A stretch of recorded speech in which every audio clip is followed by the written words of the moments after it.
Good evening, everybody, and welcome to the regular Gilbert Council meeting of June 23rd, 2020. It is now 6:35 p.m. I will have the clerk, deputy clerk, read the roll call, please.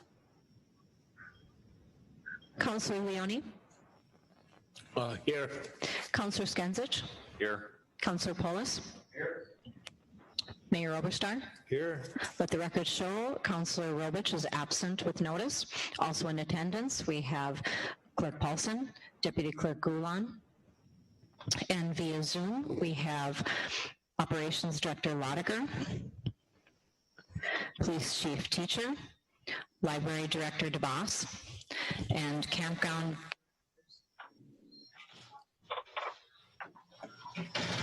All right, thank you. We've established a quorum for tonight's meeting. We'll have the Pledge of Allegiance. Please rise and help me.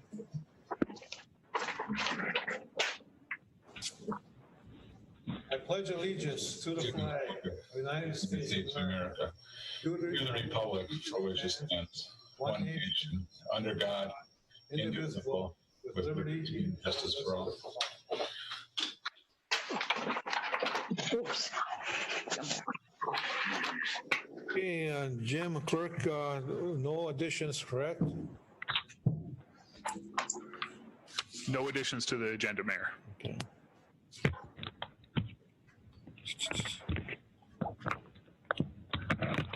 Okay, we approve a couple past previous meetings. The first of all, June 9th, 2020, City Council working session minutes.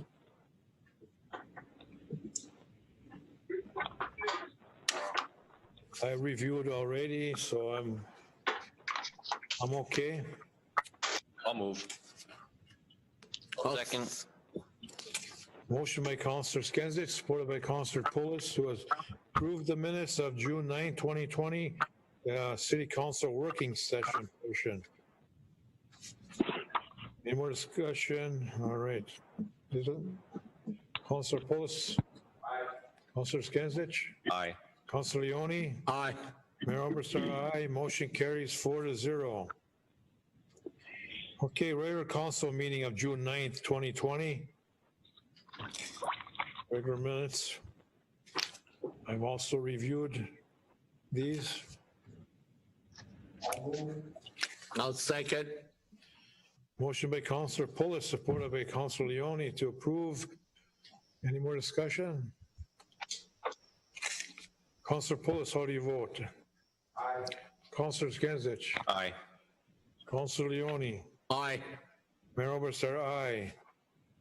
Motion carries 4-0. Due to the COVID virus and our structure of our meetings, and we have one person missing tonight. A few people on camera here, on virtual camera. All votes be taken roll call votes. All right, next we have reports by Mayor and Council. Tonight I'll go first, I guess. I did receive email. Council has it handed out to you from Minnesota Power representative that their dips that the Gilbert's been experiencing the last year or two kind of frequently.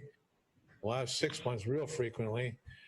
They have found some issues they believe causing this problem, and they're working on it. So hopefully we will not be experiencing these dips, as some have been because of really old age on some of this equipment. Some has been reading reports, squirrels, and other things again. Believe it or not, and some has been lightning, but some of it has been worn out equipment. So probably all these things could have caused it, and so they have a good record of it. So hopefully they're on top of it, and we will be having less of these dips. Also, that's being said.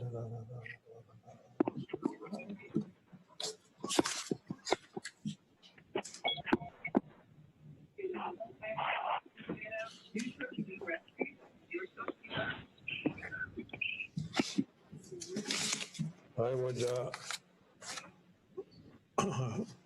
our police chief gave a report, and it was been public in the paper about all this dumping in the back, Gilbert property on the other side of Lake Orbegon. It's been cleaned up many, many years ago before OHV Park was started by numerous groups, volunteers in Gilbert and Jeepers and ATV groups before OHV Park started.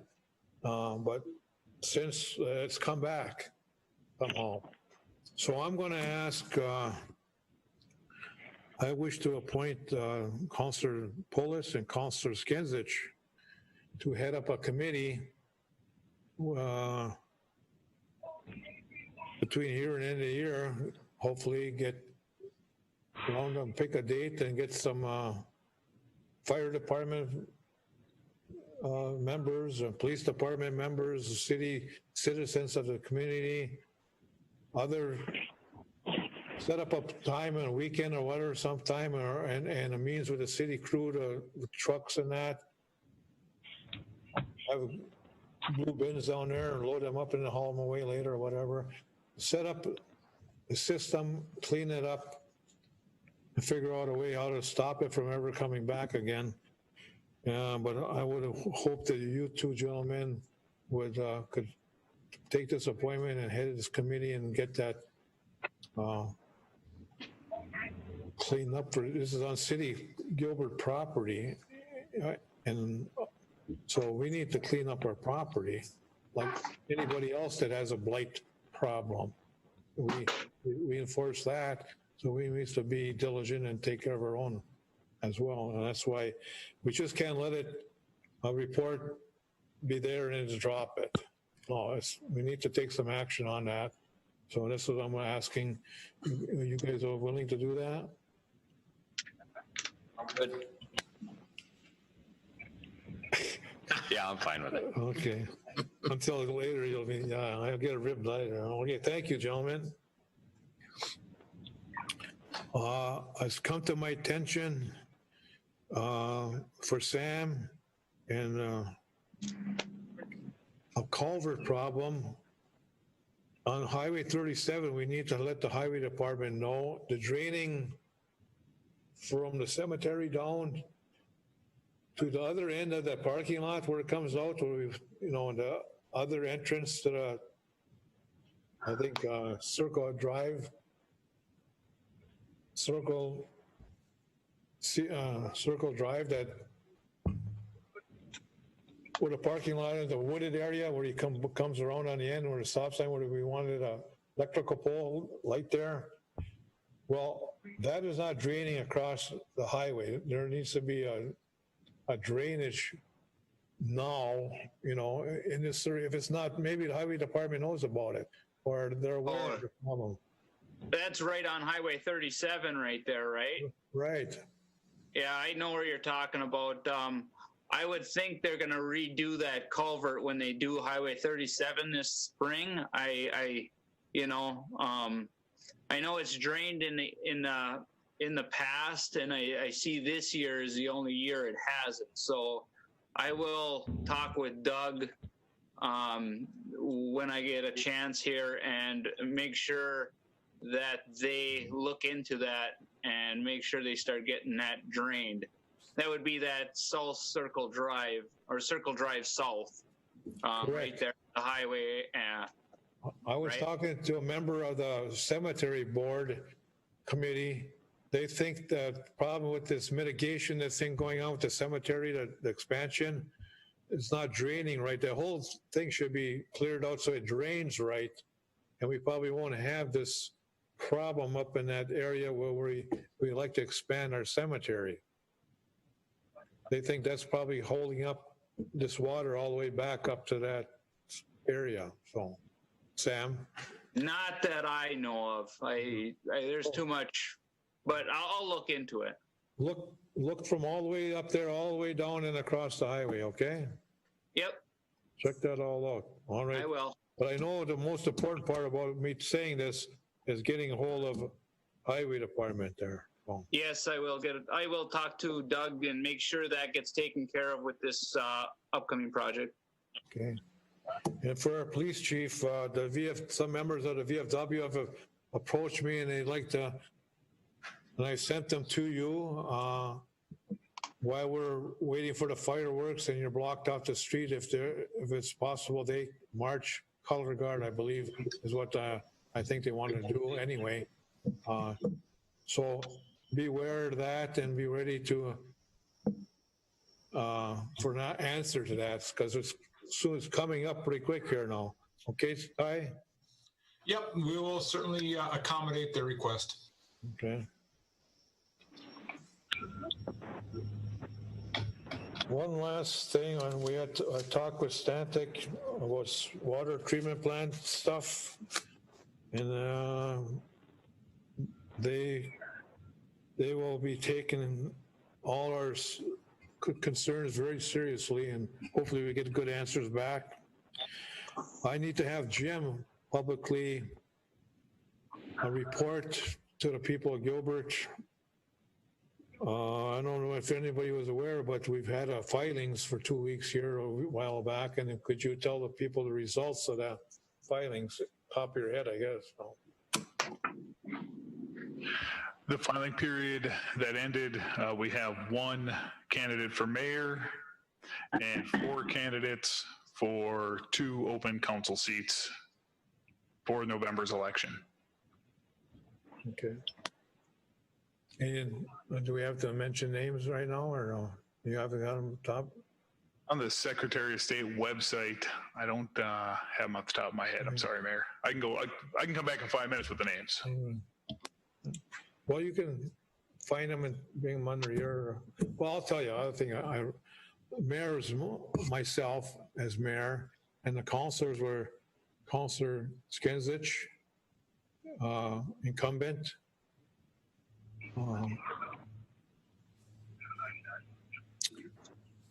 This is Mr. Heitzman, Mark Heitzman, our fire chief, Joni Dahl, I think she lives up in Genoa area, and Dan Peterson, which I think that's the name, Peterson, Dan Peterson, I believe. Most 4 are running for council, and no primary necessary for city offices. So, but we will be holding a primary for all state and federal elections in August sometime, right? Oh. Yes, Mayor, that is correct. We will have the primary on August 11th. Yeah. And yes, then that'll be for the state and federal offices. Okay. Highway Department work will be starting middle July here, about the 10th or 15th. A lot of things will be happening. Hopefully the main street will be starting from here from Virginia Avenue to Eveleth this year. Start back up next May from Highway 135 down by Wandering Pines up to the VFW, and stopping there on July 1st next year, so we can have our 4th of July festivities and finish up the middle portion after July 10th, somewhere in there, and it's all done next year. So that's the main street part. Our substation will be starting up. Some cement work down there in July. Most of it will be done in September, October, new substation. Tonight we'll be working on the water tanks. Hopefully in middle of July, the big high tower will be worked on.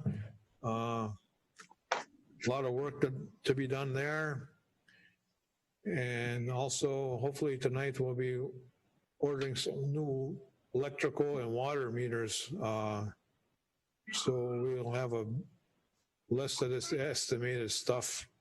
And I think the Water and Light Board was working on this opt-out thing for some of the people who who can be around things like microwaves and stuff like that, and these smart kind of phone, meters. And hopefully we can get a policy that'll, and our attorney working on that, so that those people can maybe read their own meters, because they got medical issues with these kind of technology things. So I think that'll be okay to do. So it'll be a lot of things happening after July. And so my point of report here in the city of Gilbert. Councilors, who wants to go? Councilor Poulos. Question two is people have been bringing this to my attention. I've seen it too. As far as the highway goes, who's responsible for trimming back the trees on the intersection so people don't creep out and get whacked? In the city of Gilbert? Well, out on 37, like Genoa and all them roads out there that they're pretty, I mean, you got to creep way out to almost see if there's someone coming or not. So is that the highways? I mean, as far as I know, it would be the state, but if you give me the addresses, I could go take a look. And if it has to deal with some of us, I can try to do it here. Well, I know our road for sure, West French, you can barely see out front of it. And then the one right down from that too, same thing. The bushes are so high and now that they're, covered with leaves, you got to creep way out before someone's going to get hit. Yeah, a lot of that is the state highway, so I would push it on the state, but I will call them and see what I can do, and talk to the state public works person over there. Yeah, maybe just mention it that they need to be trimmed back. Yep, I'll give them a call. All right, thanks, Sam. Yep. Okay, thank you, Public Works Director Sam Lotiger. And Joe, anything else? No? Councilor Skenzich? Nothing at this time. Okay. Councilor Leone? Nothing at this time. Okay. All right, public input. Do we have anybody in the audience or on the phones or on a virtual TV that want to speak with the council about any of their concerns? Is it okay to speak? Okay, who do we have? Roberta Klink. Say that again, please. Roberta Klink.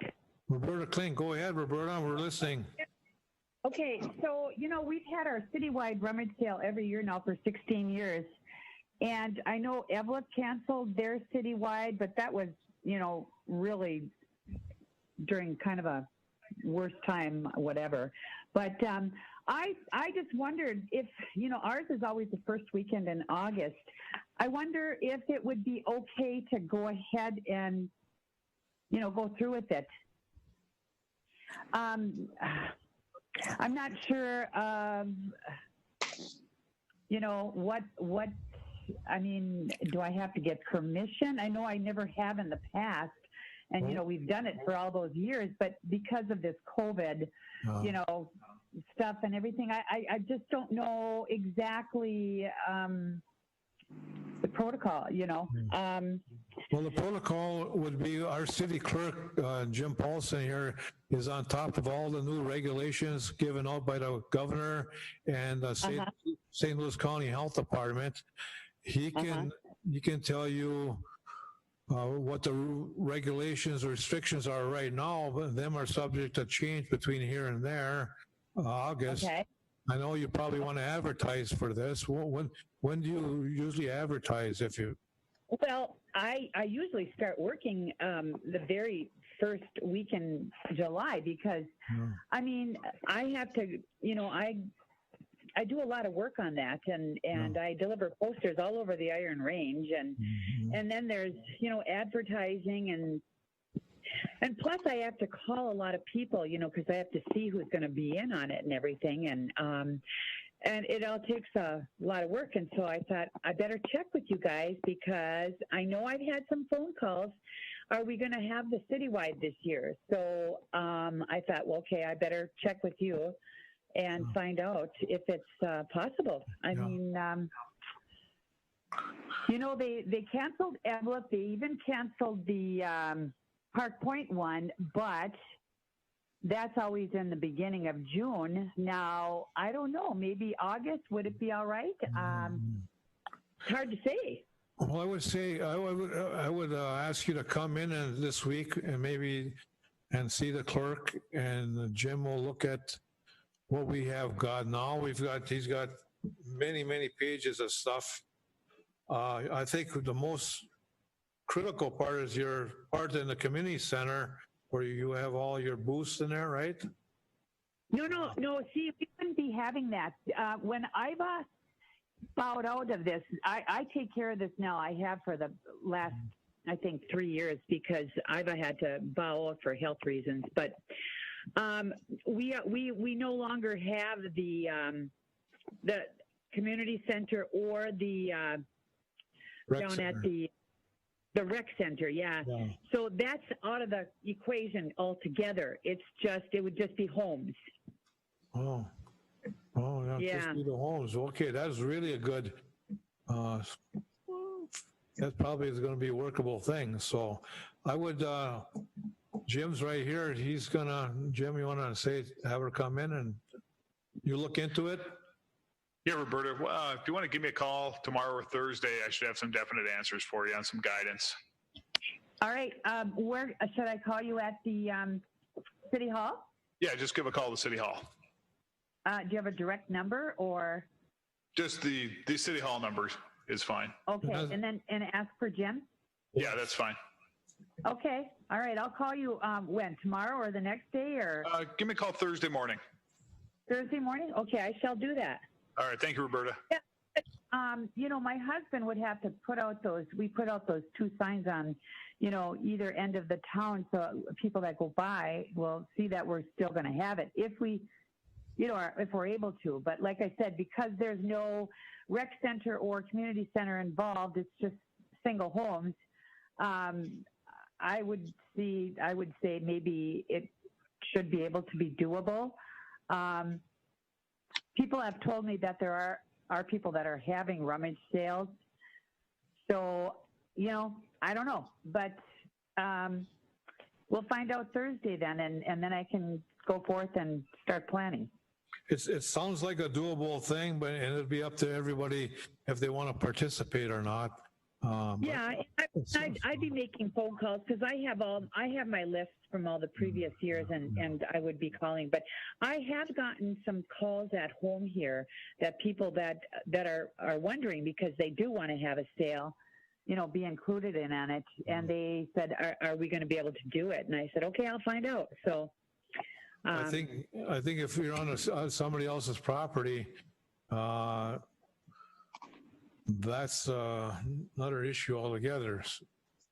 We're more concerned about on our property, city property right now, and that's covered already. So call Jim again Thursday, and he should have some more input for you, and I think it'll be even get better by August maybe. So.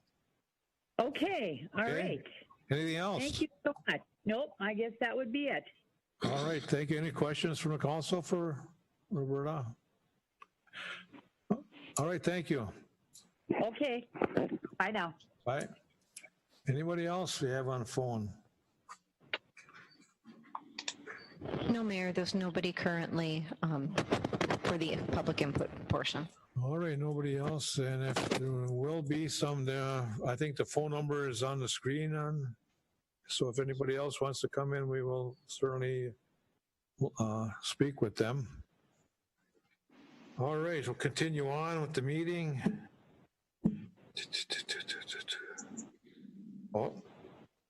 Reports from staff, boards, and commissions, and we have City Attorney Brian Lindsay that's up right now. Okay. Thank you, Mayor. There's got 2 items listed under myself. The first item is an update on Chief Teacher's contract. We did, a couple meetings back, approve the contract in principle. At that point, what we were looking for is the approval of a take-home car policy, which we approved at the last meeting. With those 2 documents approved, my opinion is that Chief Teacher's contract should be ready to go. The original contract actually incorporated the terms of that take-home car policy by reference. So those two documents should work together and give the chief everything that he needs to complete his contract. The second item that I've got is an update on the AT&T contract. We did revise some language and sent some proposed language over to AT&T, and at this point we're still waiting to hear back from them as to whether or not it was fully approved by their corporate office. Okay. So you're saying that the police chief's contract, we already approved the substance of pay raise and all that kind of stuff, starting May 1st. I'm sure he gets reimbursed once we need to take any formal action at all on that anymore. Those two parts are done separately, but they're done. So there's no other formal action except signing his contract, I suppose. That's correct, correct, Mayor. Both of the major components of Chief Teacher's contract have been approved by the city, and that would be, in my opinion, is the final piece, would just have those executed. So I'm okay to sign it, and then, so there's no other formal action that we need to do. Okay. And we're waiting on the AT&T contract. They have not approved yet, but I'm pretty sure they probably will approve the contract. So that was my understanding, Mayor, and I'm just waiting for a formal confirmation from them. Correct. Okay, any questions for Brian by the council?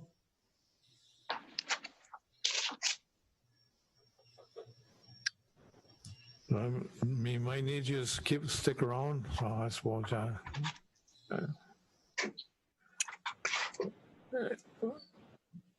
Any questions by our chief on this? Anything? Ty, on your contract, you're okay? Yeah, everything looks good at this point. Okay. All right. City Engineer John Jamnick, is he here?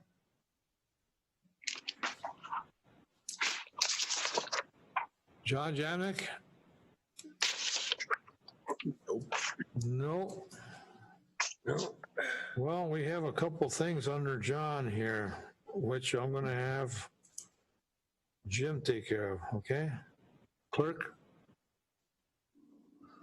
Thank you, Mayor. I'm going to defer the first one, the meters bid update to Sam. I wasn't in attendance at the openings today. So Sam, have you talked? I think John was here, so I'm guessing Sam and John talked about the bids. John has computer problem, I'm sure. So I don't have the bid numbers in front of me. I don't know if I can give them out or not, but yeah, we did take one bid as far as the meter bids on the meters. We had, I think, 2 alternates on the bids, which would be the cost to install a 3/4 inch water valve, and the other one was the cost to do some freeze work if the water valve did not shut the water off. So we got those. I think to me they're probably reasonable. I don't know, Jim, can we give out the number, or is that something Sandra could hand out? Is that something we need to, we have the Water and Light Chairman here, Leo Skirvik here, maybe he was at that bid. I don't know if you just acknowledge that we did it or what. Well, I was hoping we were going to award something tonight, but we can hold off on it, I guess.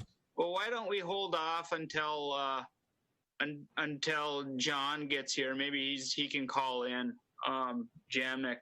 Like I say, I don't know if I can give out the number directly, or if the council wants me to, we could get Sandra to give out the numbers too, because I don't have them in front of me. Okay, Leo has the numbers. Sam, the total bid was $522,500 for the electric, water, and installation. And the 3/4 inch valve was at $96.85 per valve. And the alternate 2 for that freeze out was $147. And they said that they would be able to do it in 12 to 20 weeks. And the water meters came in at $122. And then I had $123 for the radio signal, whatever that is. And the electric meters, the cost of the meters was $90.59. And I believe it was $31 for the installation. But the total cost came to $522,500. And that's what the council has to contemplate and see where that goes. That was the only bid that came in. And Yes. as far as the Water and Light Board is concerned, I think it's a fair bid. It's 20 years in the making. Our water meters are now 40 years old. Sorry, our electric meters are 40 years old. And so are the water meters. So it's long past due. The gentlemen that were here, they did say that the average or the mean average performance is 20 years on each.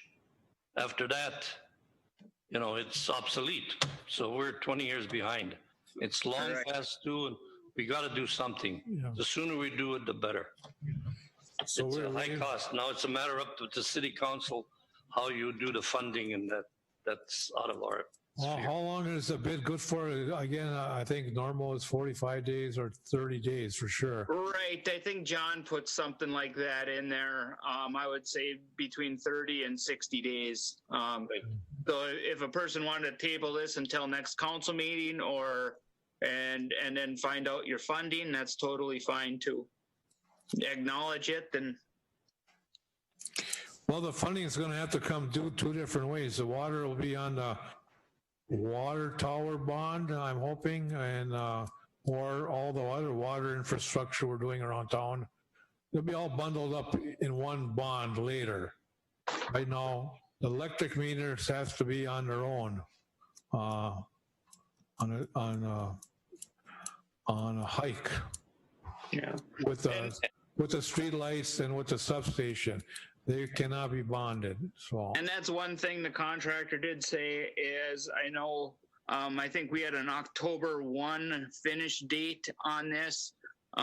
Due to the electric meters and the lead time, he said it takes up to 12 weeks, I think, possibly to get these in.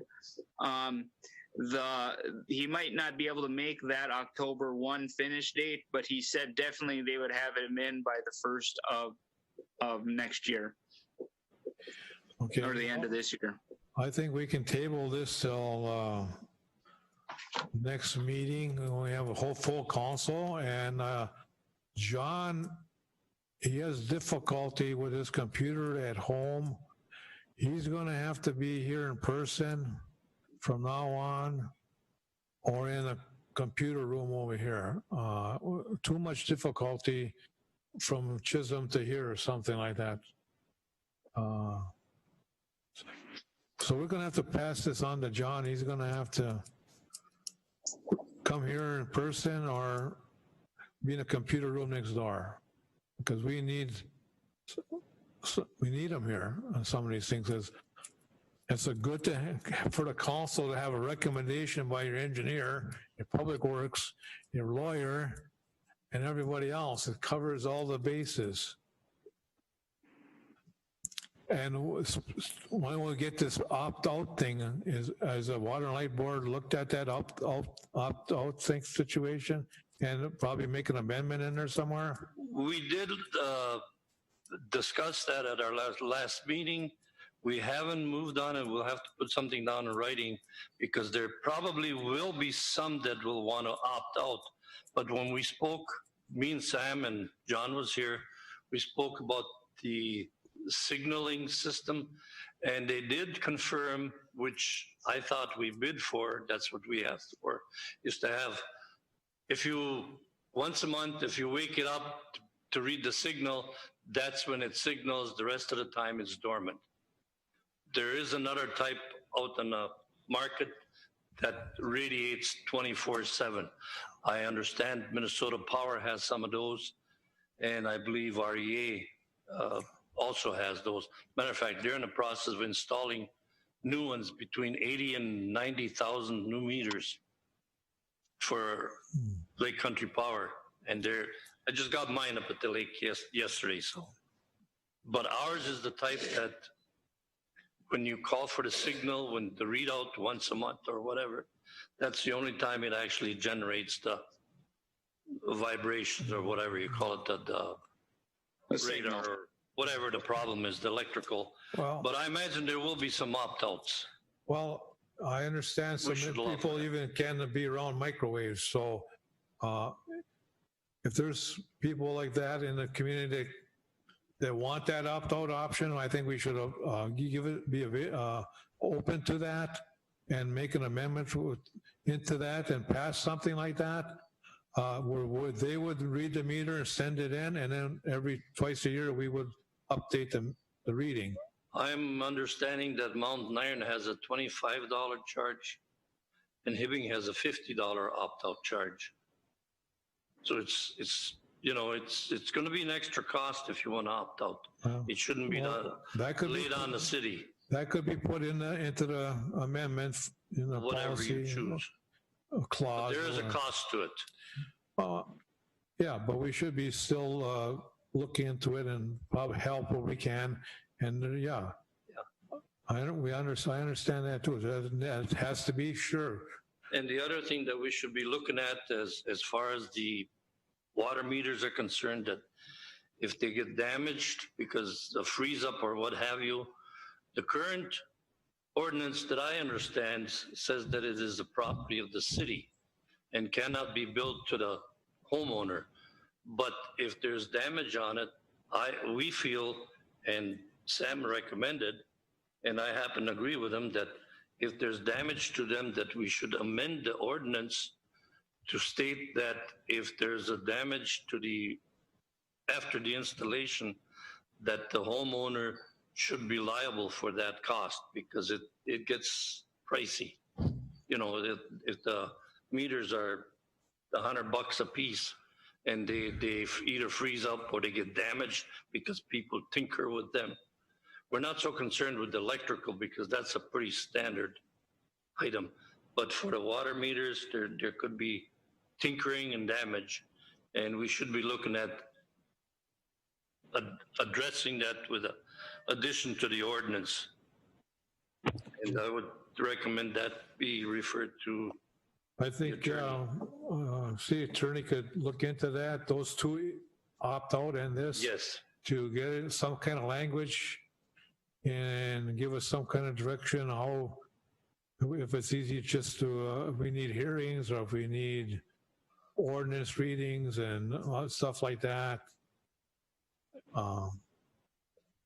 Mayor, the only other thing that when we had our meeting with the Water and Light Board, we discussed that for the opt-out options, I feel it would be to the city's benefit to probably hold a public hearing so that we get input if there's any more than, say, one or two people, so we know what is facing the city as far as opt-outs, or as far as problems.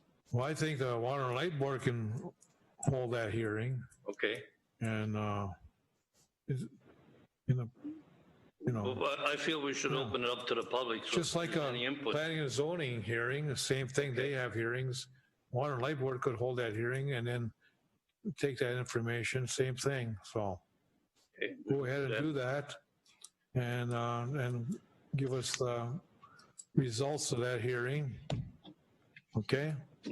But then again, we cannot, your time frame for that hearing and the time frame of this awarding of this bid is not on the same time schedule. We're going to have to order these meters. Oh, absolutely. Yeah. Just a question of, like we were talking, is it going to be 850 or is it going to be 832 or whatever the final number? Just say hypothetically, what if you said, at the hearing and 850 people opt out? So then what? And here you got these meters ordered already. So that's just hypothetical. I don't think it's going to be that way, but I think we still have to order these meters, and we'll have this hearing, and we'll take everybody's concerns into consideration. And I'm sure we'll probably have not more than a dozen or less Okay. with these medical concerns, with these smart technology devices. So, and I think that's where you can, as a chairman, can get this hearing date ready and get it done, okay? And advertise. And everybody okay with that on the council? Attorney, you okay with that? Okay, everybody's good on that. Question to Jim, can we post for a public hearing Jim will do that. in a timely manner so that, why not have it in July when our regular meeting is? Is that possible? You guys get together and work that out, okay? Okay, Yeah, for both items, it's 10-day public notice. okay. All right. Thank you. On the whole high tower, we, Jim, are you gonna, high tower, we spoke in length about this at the last working session this evening. So John is not here yet. He has trouble over there. And I don't understand things happen, but we'll have to get that for next time. He'll have to be here or close. Oh, yeah? Oh, boy. That's not good. Okay. Well, we have a bid from last meeting, and the bid is from Viking. And John, clerk, you want to read that? I got it right here. Yeah, thank you, Mayor. As we discussed at the last council meeting, the high tower refurbishment project, there was a couple of questions that we did some research on to bring it back to this meeting. And on September 24th, council approved an agreement with KLM Engineering for managing the reconditioned services for the high tower and ground storage tank. The estimate from 2019 for the high tower was between $575,000 and $590,000 to be completed in 2020. That's the high tower. That was for phase 1. And then they also had a phase 2 for the ground tank that was between $75,000 and $85,000 to be completed in 2021 or later, depending upon the final inspection. So I've listed, I broke down the totals as was listed in the estimate and the agreement for KLM with their engineering. Total cost for KLM services for the high tower portion is $149,556. And that is for their design services, the high tower construction management, the high tower construction observation, the warranty inspection, which would happen in 2022, and the antenna inspections. And there are 4 antennas up there. And then the bids were opened up a couple of weeks ago. We have KLM Engineering's recommendations on the bid. There's the low bid there was Viking Painting for a total of $628,300. So the total cost we're looking at for the high tower portion of the project without any grants is $777,856. And that's, so once again, I stress that's if no grants are awarded, then the approximate cost to each water customer would be approximately $5.21 per month for 240 months. And that's based off of 800 water customers. And that is for the high tower only.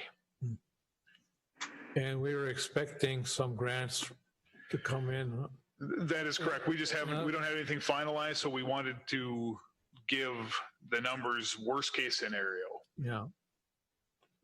Okay, so we need to do a 2-part thing and a 1-part motion. I hope everybody's okay with do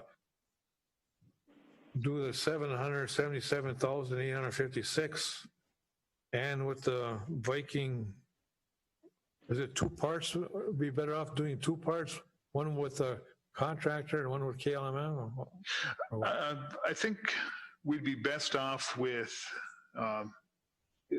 approving the low bidder and with KLM coordinating the engineering So that would be the 777,856, and that would approve the work. And then secondly, I would ask the council to allow me to contact Ellers and start the process of a bond to pay for this. Okay. Again, got two things. We got the engineering firm wants 777, which includes the contractor. Do we need a separate motion just for the contractor, or just bundle it all up? And then the second one, another motion to allow him to go bonding. Thank you, Mayor. I think the council could do it in two motions. The first motion would approve the work in the contractors. The second motion then would approve or authorize Mr. Paulson to go out and pursue the bonding. Yep, okay. So I'm asking the council if there's, can talk about it some more after the motion, but let's get this thing rolling. We've had 2 weeks since our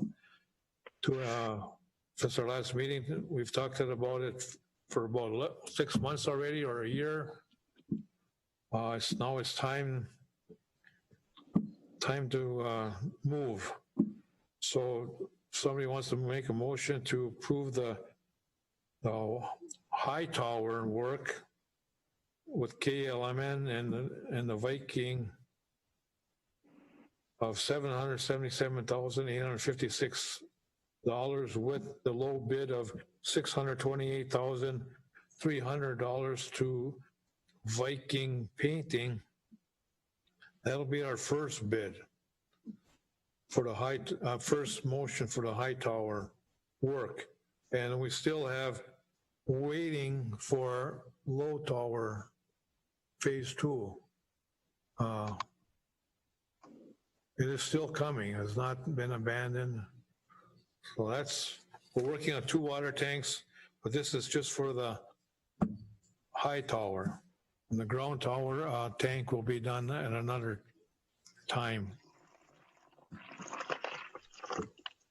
So I'll make a motion that we move forward with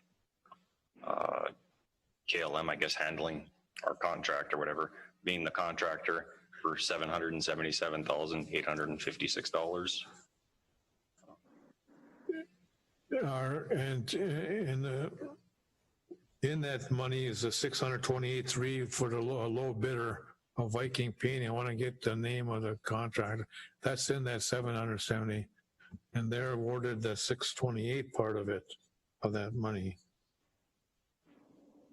which will be overseen by KLM, and the other part is their portion of the engineering and all the other inspection parts. So the difference of 777 and 628.3, right? Okay. Yes. You got all that, Jim? Sandra? Are you okay, Brian? I don't know. I'll second. Second by Councilor Pulis to any more discussion on that? This has been got to be bonded. This work here needs 4 votes. So, because we will be next. The next thing will be. Did you have your hand up? Oh. Okay, go. Where is that coming from? No, back there. We don't have a. On the window. Oh, yeah. Okay.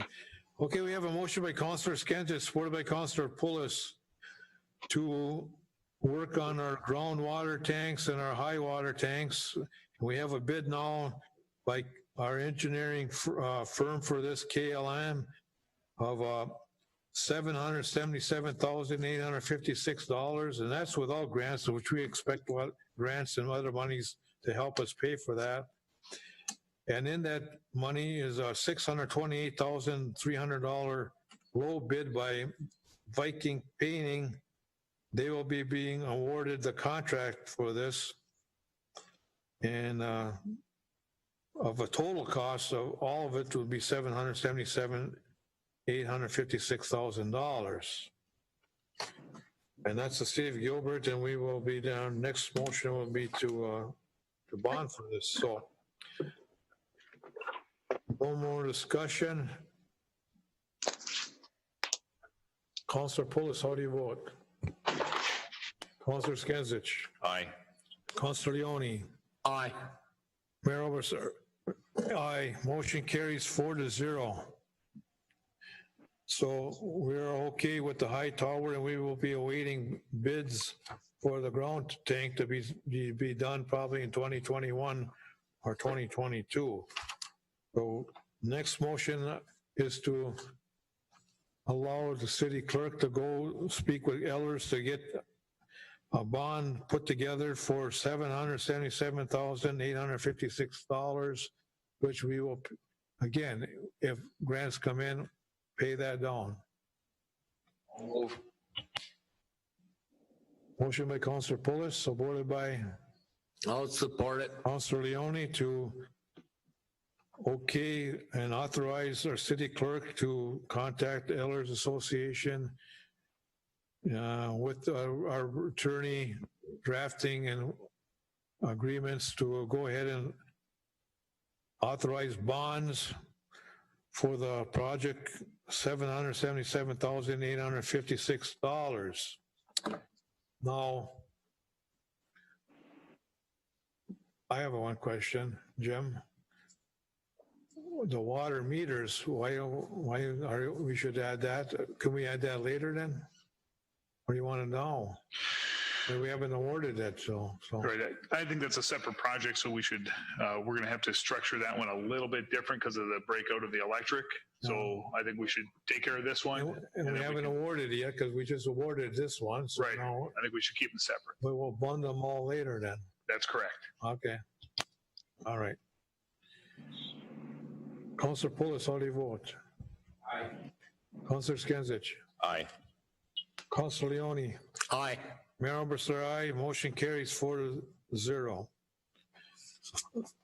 And all that's left is to award that bond to the lower interest winners, right? Mm-hmm. Wow, we're moving on. Fire hydrant location, John's not there, cemetery. Well, we'll have to just wait on that. The fire hydrant, I don't know if anybody looked down there on that lower alley down below down there. That is in someone else's yard. It's open to get to. I think it's, a cutout, I guess. There's a cutout there. I don't know what John's found out with surveying, where the property lines are. But again, I think councilors will just table that till another time.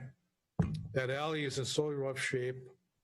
We have money from the Summit Street project, from the sale of that storage units up there. We still have some balance left in that sale. It is all lumped into general fund. Yeah, I understand that. But if you can parcel that out of there in your mind, there's about $20-some thousand left that is not in that general fund, and it is not tax money that came from that sale to be used depending on what the cost is down there at that alley, because there's a resident down there that has water issues coming into his garage and plans on building a new garage. And we certainly don't want this water coming from our alley into his garage. So let's fix that area and use the money from that sale of the storage unit.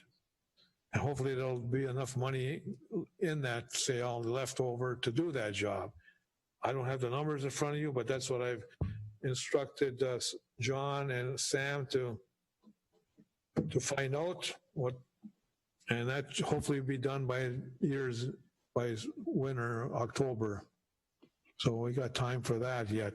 Then we have this fire hydrant that is on a fence on the other side of the fence, which is not apparently another piece of property.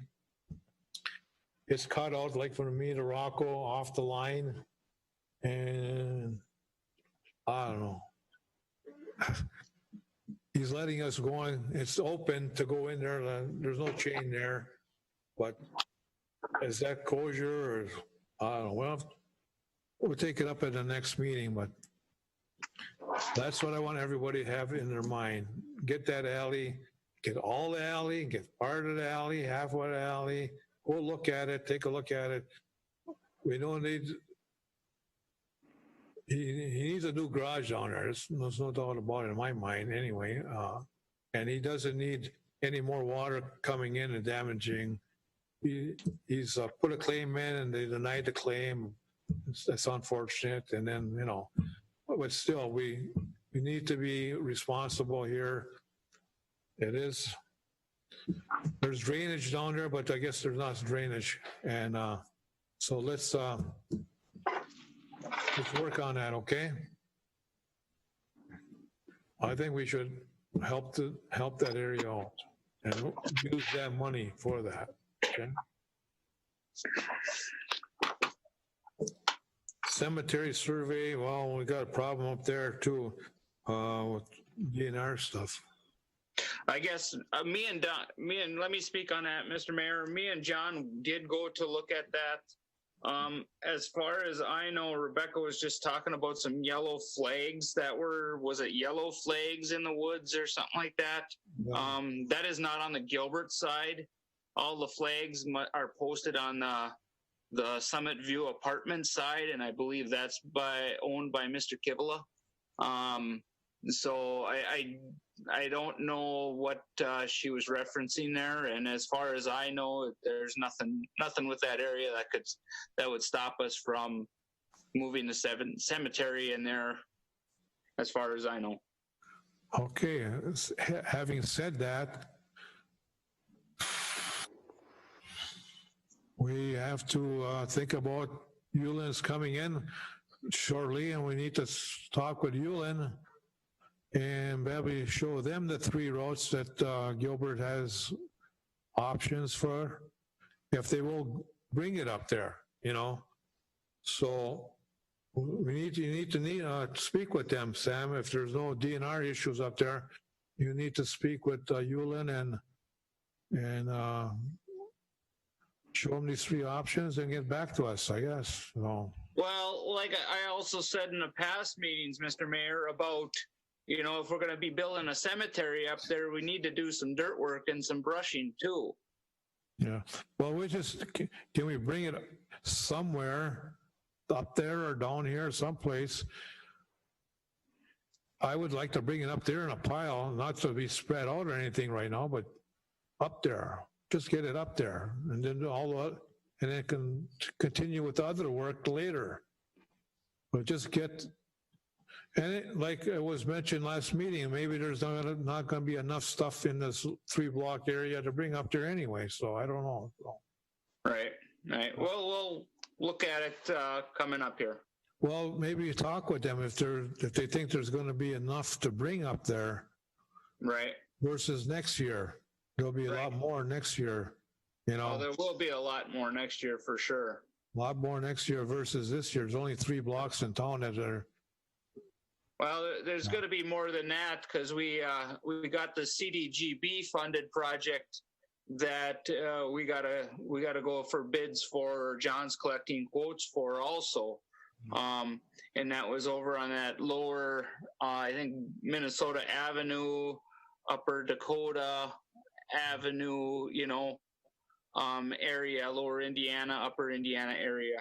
The little area we designated as for that funds, I think we got $170,000 from CDGB, and that's all sewer work. So there is going to be quite a bit of material that's going to be coming out of where that comes from too. I think by the July 14th meeting, you can meet with Yulin and talk with them about all this, what we're talking about what our cemetery need we have up there. And if they're willing to haul stuff up there, get that. And which one out of the 3 options that the council is looking at and cemetery board is looking at, which they would prefer, and they would do the work to fix, you know, and then get back to the cemetery board and us with that kind of information where we can make a decision then. Okay. I will work on that. Yep. All right.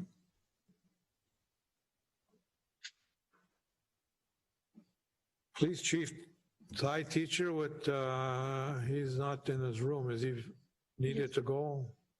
Thai? Chief, you're up. Yep, we got it taken care of. I've just helped Jim out with something there quick, so. We got, you're up with your cliff diving report or something.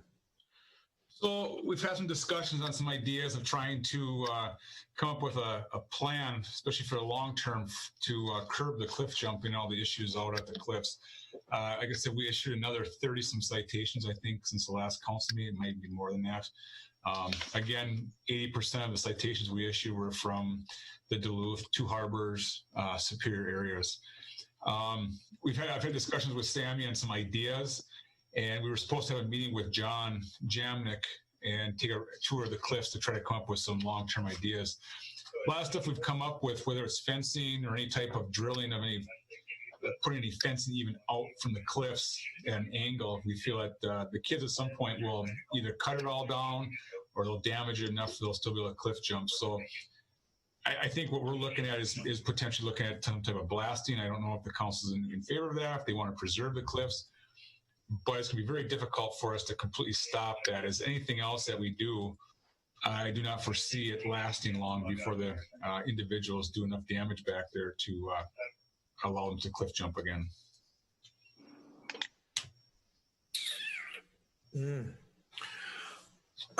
Well, we've been talking with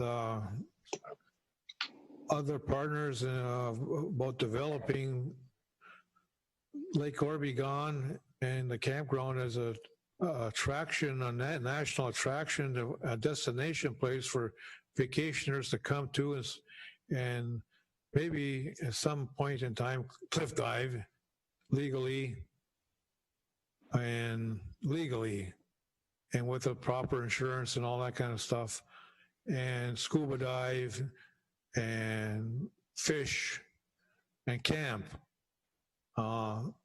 to attract people to come to Gilbert and spend some time in Gilbert and spend some money in Gilbert, economic development. So I don't know if that's in our best interest right now. It's not in our interest to have any cliff diving going on right now because it's forbidden. And at some point in time, it might be privatized down there and attracted by some business to do like sky, whatever, line thing, whatever they do, bungee jumping, something like that, but not by the city of Gilbert, but by some other organization or business. But those are the talks we were having. We've had I don't know what you want to call it, hearings, but we had hour-long presentations here about our plans for that here. Nobody showed up. I think me and Councilor Leone were here, and Mr. Shaga, one of the business people in town, and Jim, we were here seeing some plans that were presented to Gilbert, and nobody attended it from the town.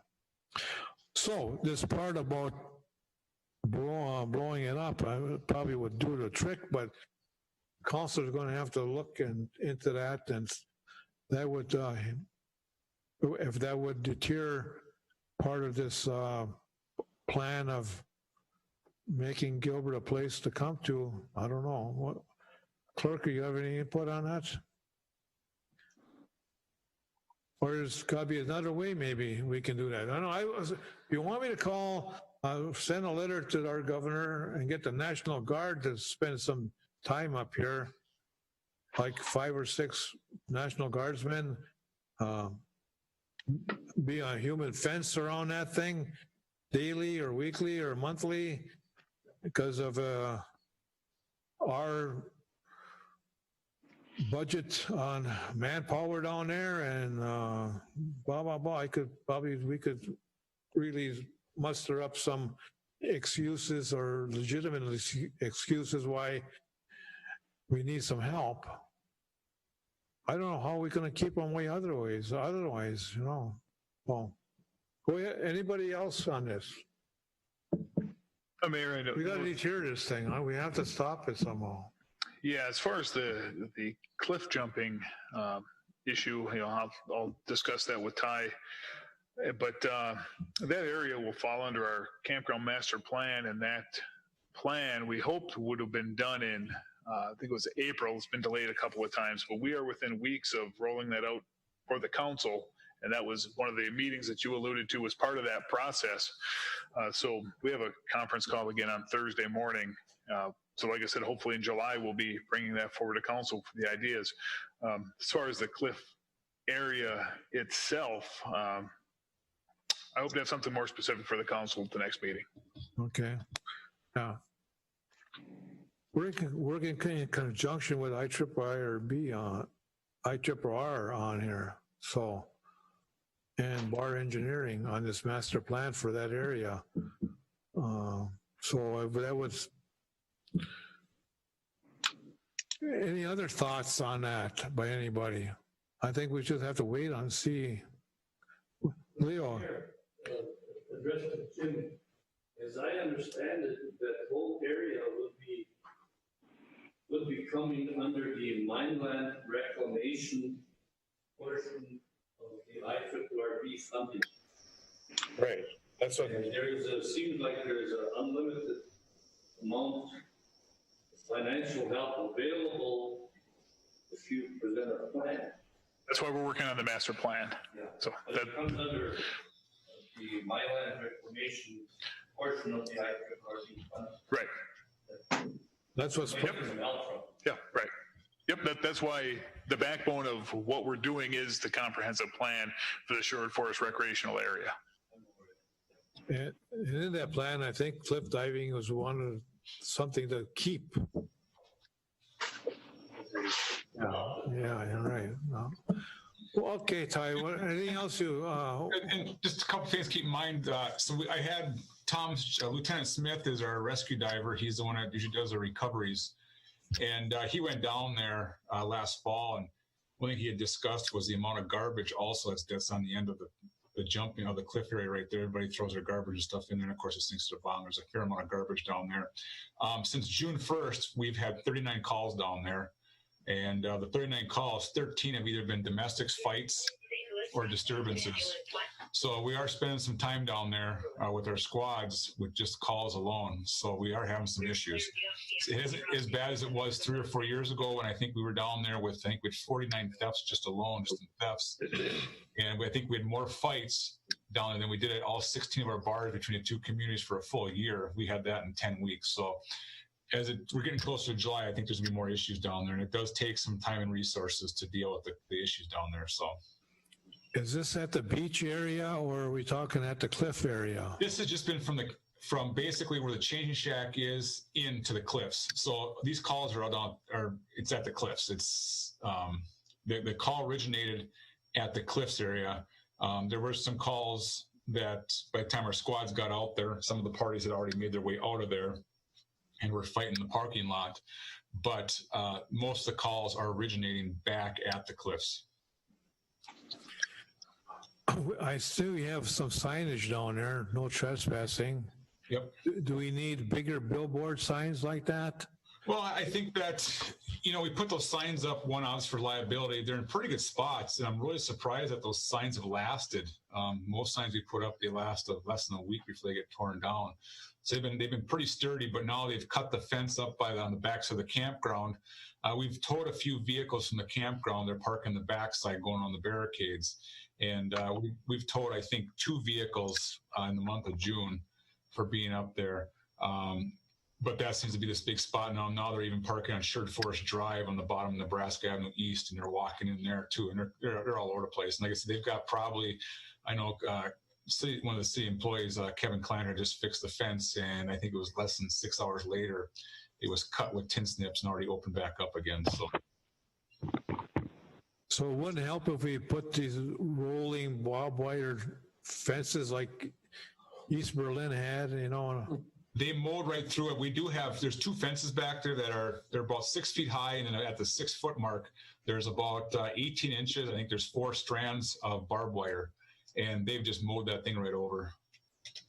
So. Okay, they're coming in there with vehicles or coming in by foot? By foot. So putting a bunch of rocks as a fence wouldn't work either, so. No, these kids will get around it. I shouldn't say necessarily kids, anybody will get around it. Anything that we put up that's, I guess the dispensing thing is just, and obviously the mine inspector comes around a couple times a year. They give orders to fix the fence. But like I said, the fence is cut down within a day or two of us, of the city crew actually fixing it. And we're just kind of chasing. What we've been doing now is been offering some overtime to the officers on the hot days because it's not uncommon to have 60, 70 people out there if it's 85 degrees outside. So on the hot days, we're trying to put some people in there to try to push them out. So, and like I said, 80% of them are from the, if not more, are from the Two Harbors, Duluth area. So, City attorney is here. I was going to ask the city attorney.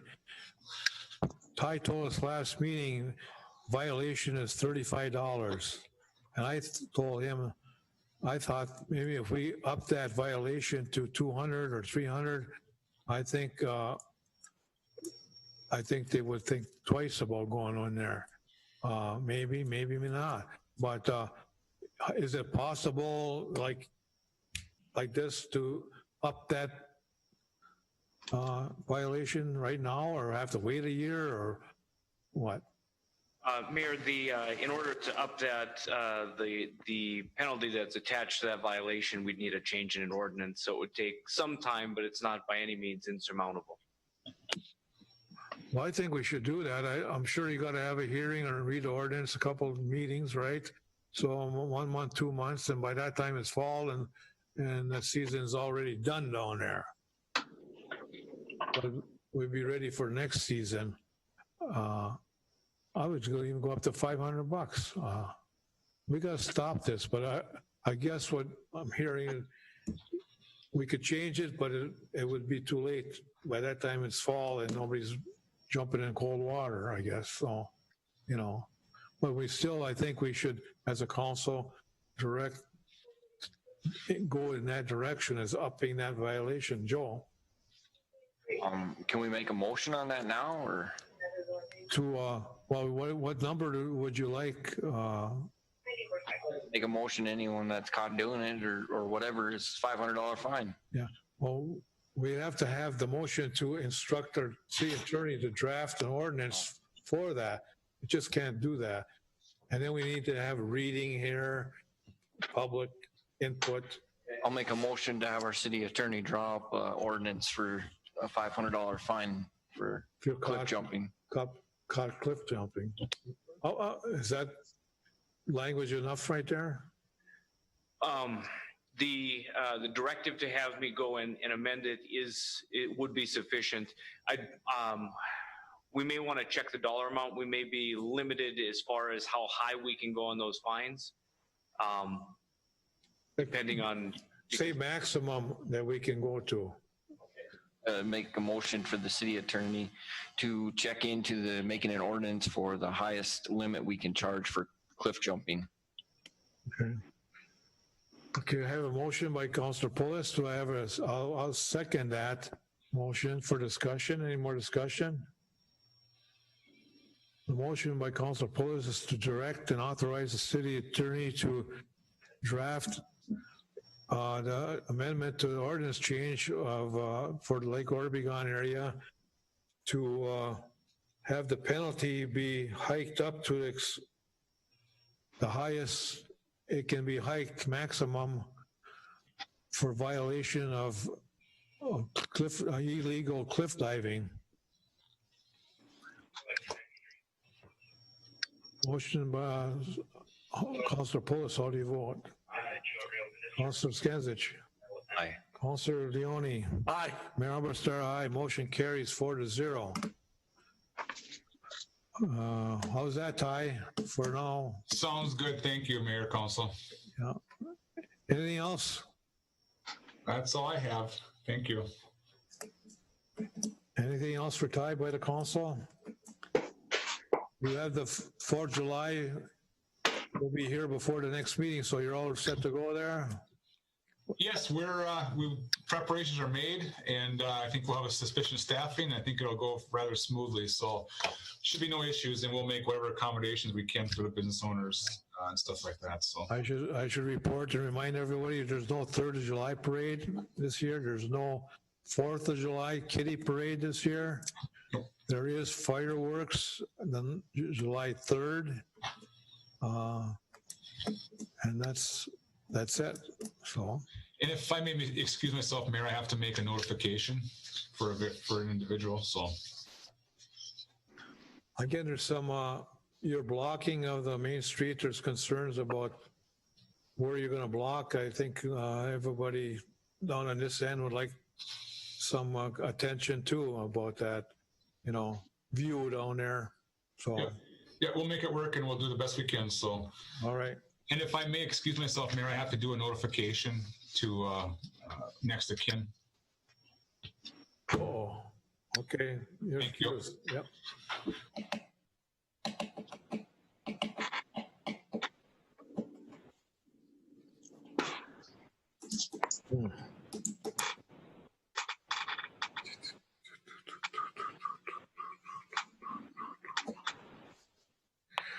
All right, Public Works Director Sam Lotiger. Yes, the first thing, the only thing I got is agenda items. Right now, I guess if you want an update, bathrooms are all up and we got them signed. I'm working on getting signage for our parks due to the COVID thing. We're pretty busy up at the cemetery. We're pretty busy down here at Public Works, dealing with all kinds of issues. So other than that, I got just agenda items. The first one is seasonal hires. We had 3 applicants put in for it, and then one applicant, he was under the age of 18. So the 2 I am coming forward with would be Kevin Lind and this Wyatt Sigmund for approval. Wyatt Sigmund or Sigmund? It's I think it's Sigmund, Sigman. Okay. Right, with the same,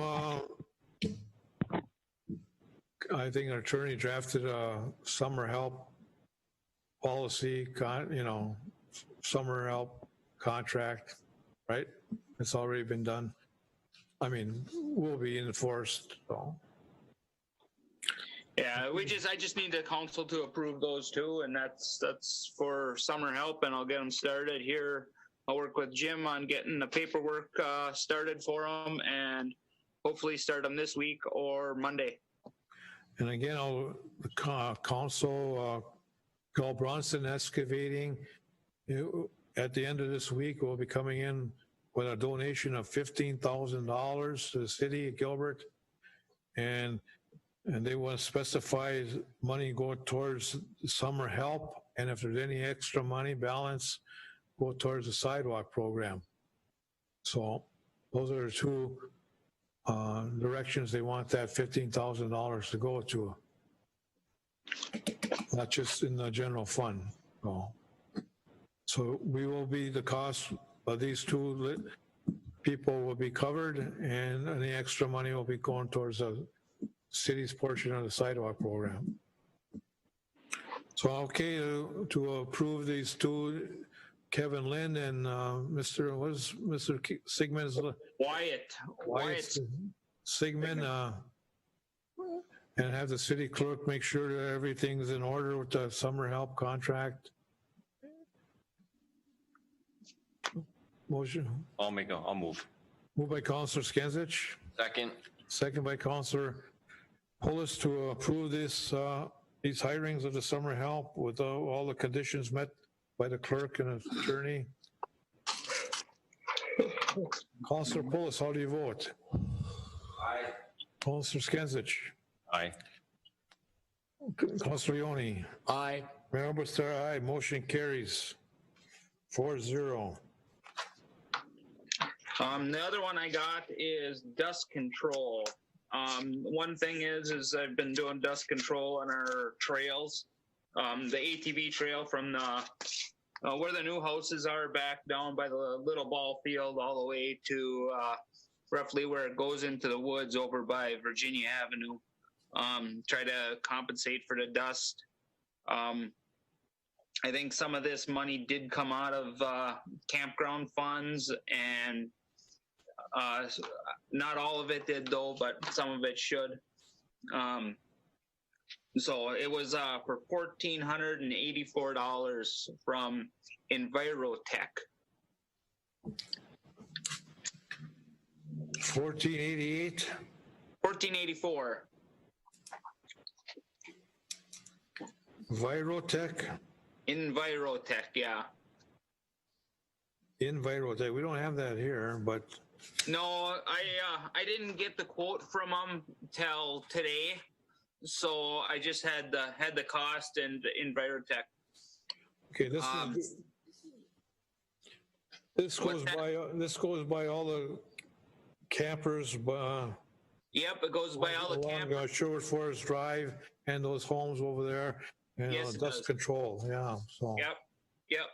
Yeah, and I haven't been contacted by them, but I've seen down there, it's been dusty, so I always bring it forward for the council. You have to do it once or twice, or you got enough bought here for the whole? Just do it once,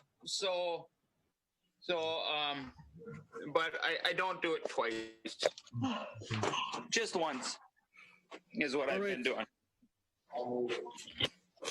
Motion by Councilor Pulis, supported by Support. Councilor Skinsich to approve the purchase of $1,484 of dust control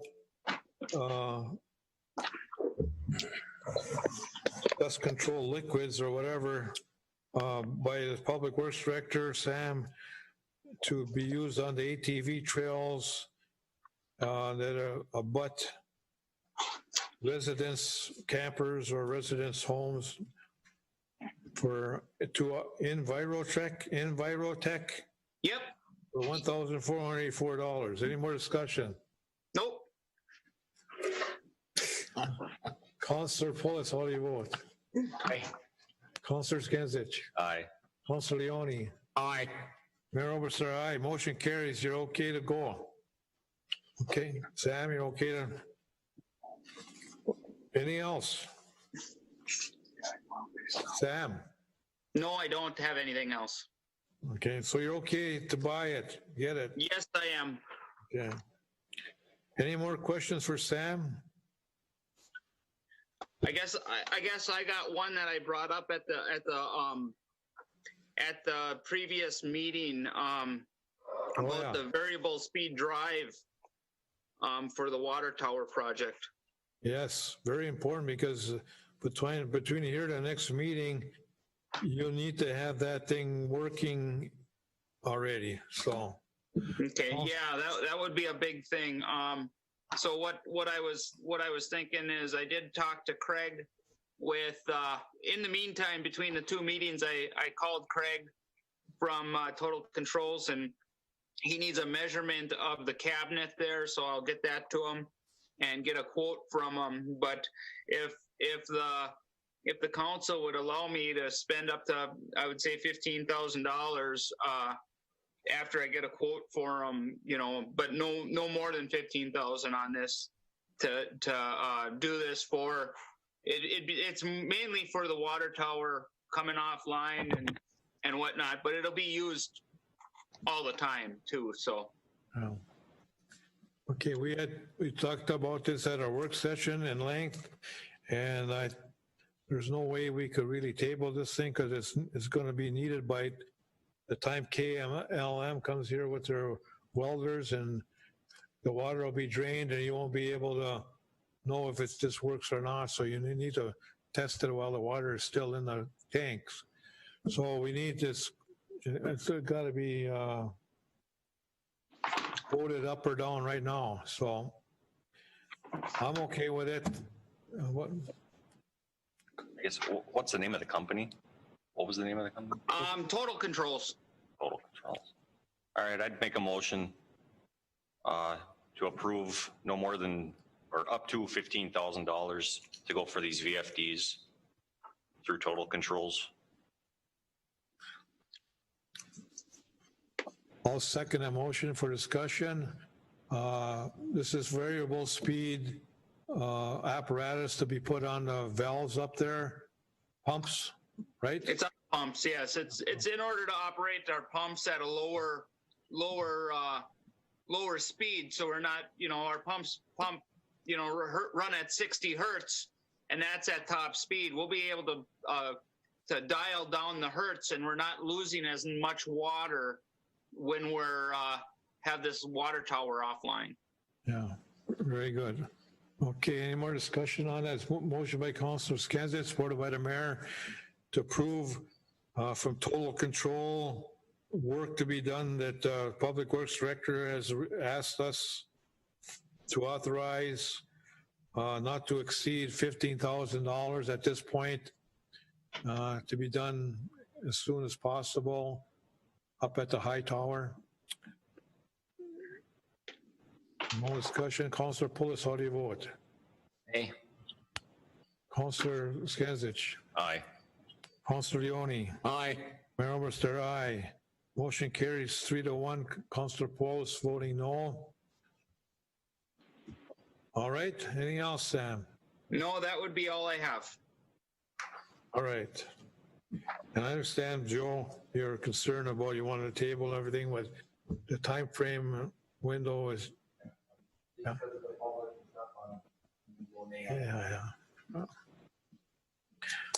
All right. Where are we at here? Library Director. That's control. Library Director, Sue the boss. How are you doing? You're up, Sue. We can't hear you. No. Can you hear me? No, now we can. Okay, great. Okay, I have nothing but positives. We've gotten new books in, we've gotten new movies in. People are able to go online and request materials. As soon as we get it in, we quarantine. And then as soon as that quarantine is up, we get a hold of the people, we check out the materials to them, and we have them come into a no contact area in the front of the building. And it just goes smoothly. We put their materials on the table, they come in, say hi, and leave. Okay. And our summer reading is going well, so I have nothing but happiness. Okay, that's good that you're happy. So you're actually, library is not open in the library itself, right? Nope. Okay. Oh, and we are getting in the shields, but they're not going to be permanent. So they'll be able to be removed.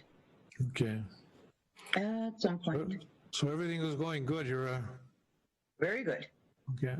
So anything you need from the council to give? Nothing. No. Okay. Councilors have any questions for Sue?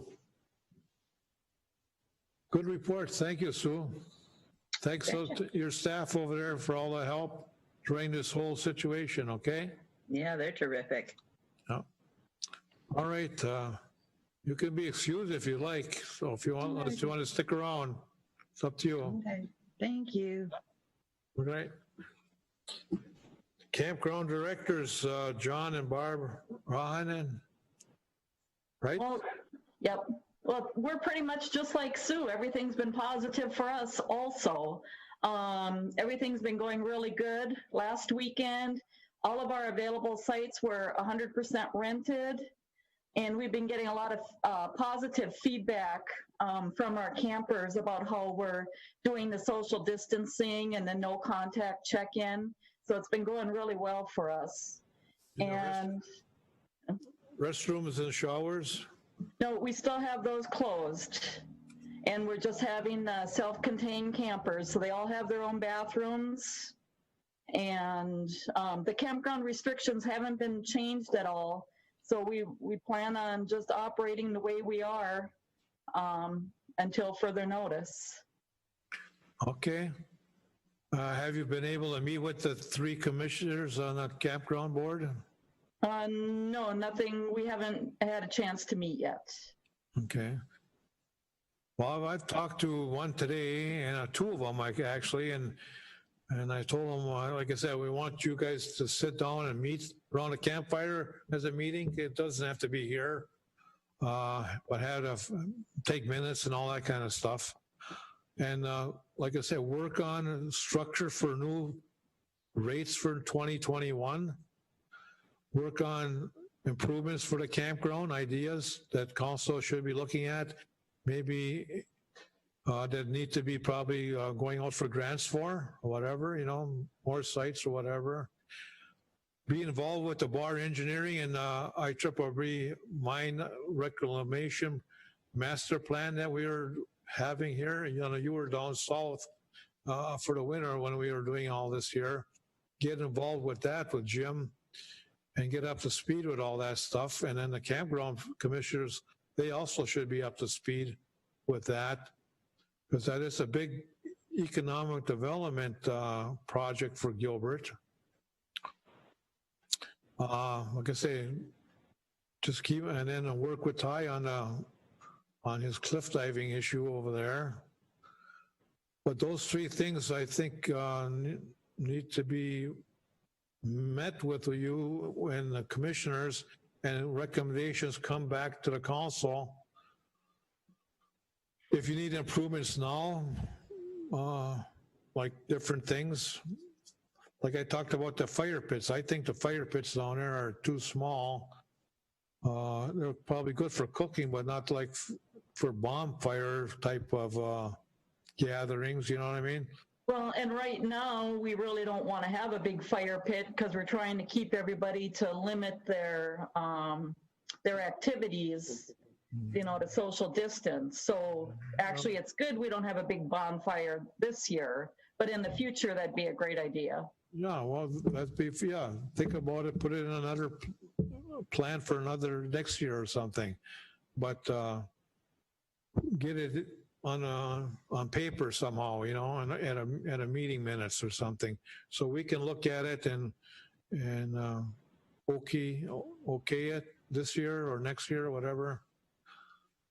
But those types of things, and I always liked the pad to be blacktop. I think we talked about that last time, but then this last project we did down there, those pads are pretty good with the gravel that they put in there, whatever it was. I don't see no mud or puddles, or I hate to see people walking through puddles of mud. That's no, the fun crushed camping. rock is that they're working out pretty good. Yeah, and those new sites have really been well used. So like even right now, every one of them is full. Even during the week, all of these new sites, we're able to keep them full by having that 50 amp service and full hookup. So they're really popular. That was a great move we did. Yes, yes, it was. If it doesn't need to be blacktop, but at least they're not walking in mud. And when it rains, you know, it rains a lot sometimes. But so those types of things, if there's more sites, I think that's in the master plan too, for more sites. Have you looked at that master plan yet or not? Yeah, yes, we have. We were involved in the last video call that they did. So we were involved in that. And now there's one coming up on Thursday. We'll be involved in that one also. So okay, we've been included. I think we're all up to date on everything. So unless council has something, everything's up. Commissioners are, I know the letter is supposed to go out from City Hall to them. And so everything's up to date. So it's just waiting for feedback, I guess. Okay. Yep. So we're doing good. We're just going to continue operating like we have. It's working really well. So far, so good. Okay. Any questions for them by the council? Again, thank you for everything that you're doing down there. You're welcome. And yeah, you can be excused too if you like. Okay, thank you. Thank you, Mayor. You bet. Bye-bye.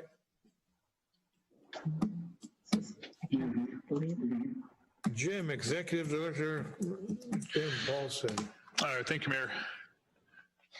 I just wanted to briefly go over the comparison of budget reports for this year versus last year. Revenue, it's flat with last year, which is expected. These are through the end of May. Expenses at 42% of the fiscal year, we're at 40.5%. So we are under our expenses, and with the unknown of the impact of the COVID with the state funding, right now we're in a good position.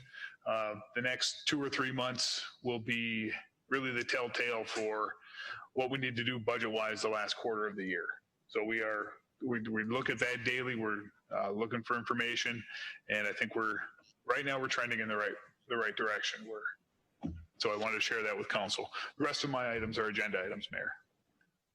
All right, thank you. Anybody else for Jim? Range Mayors Association, we've sent letters to the governor on the CARES Act, get the bonding bill. A lot of towns have bonding bills in there. There's a battle down there, I guess, as always, on monies, So they're in a special session. I think they're coming back in a week or two, or 1st of July. There'll be a CARES Act money to the community, so we'll be able to recoup some of the money we have lost in the campground for a month. Our sanitizer, all the precautions we've had to expend, buy things for. So I'm sure that's coming. My main concern and hope, and the governor has promised, kind of like, or he told us mayors, and which is very important, that he's gonna make sure or hope that there's no cut in local government aid. And that's always been a problem for all communities. We budget in December, January, and the state does in July. And in any year, they could cut or give more money. More so this year because they lost a ton of money. They lost about $4 billion. Lost $2 billion of the reserves and lost another $2 billion because of this virus thing. And he's told us that in a visual meeting like this here, that he will work to make sure the local government aid is kept intact this year and for next year. So that's a big deal for all towns. Anything else, Jim? Nothing? No, Mayor, just agenda items. Okay, acknowledge boards and commission minutes.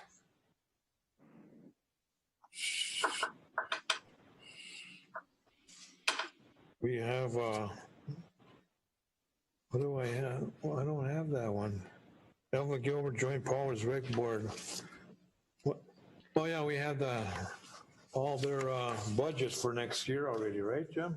Correct, Mayor. That's the only thing is the Joint Powers Recreation Board 2021 budget proposal submitted to the city for acknowledgement. Okay, we have received their budget proposal, which is in line with last year,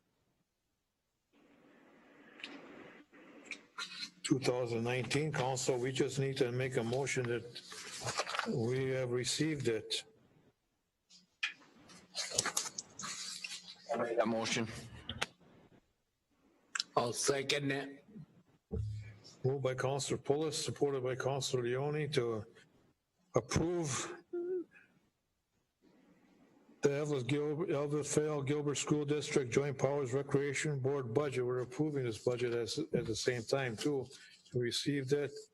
Our portion is put in here. Gilbert's $15,000 $484. So you've seen it, you approved it, approving it, right? Motion by Councilor, Pulis, supported by Councilor Leone. Councilor Pulis, how do you vote? Aye. Councilor Gensich? Aye. Councilor Leone? Aye. Mayor Obersar, aye. Motion carries 4-0. Old business wastewater treatment plan update.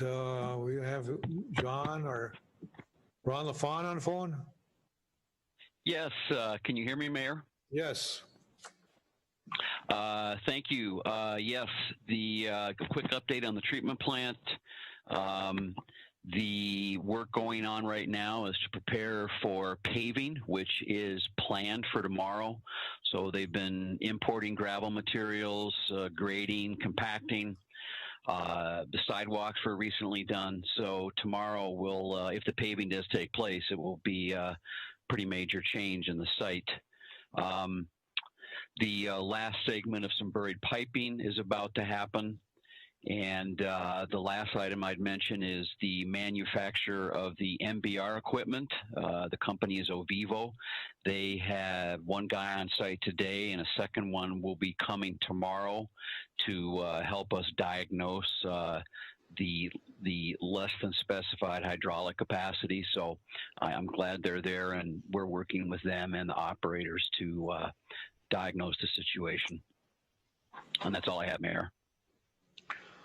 Okay, we have his punch list and an Ovivo update on the agenda. At the previous meeting, I updated the council on our meeting yesterday on everything, and I affirmed them that you told us at the meeting yesterday you think everything will come okay with the punch list and all those other concerns that we had.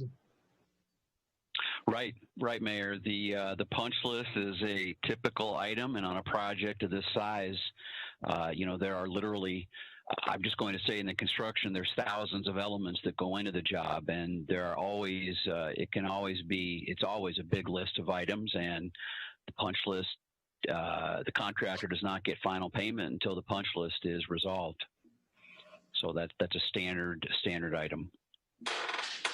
And then all those other issues that were brought up by the employees on there, you're going to bring them forward to Ovivo and get those concerns discussed and hopefully resolved and satisfaction to the city of Gilbert, right?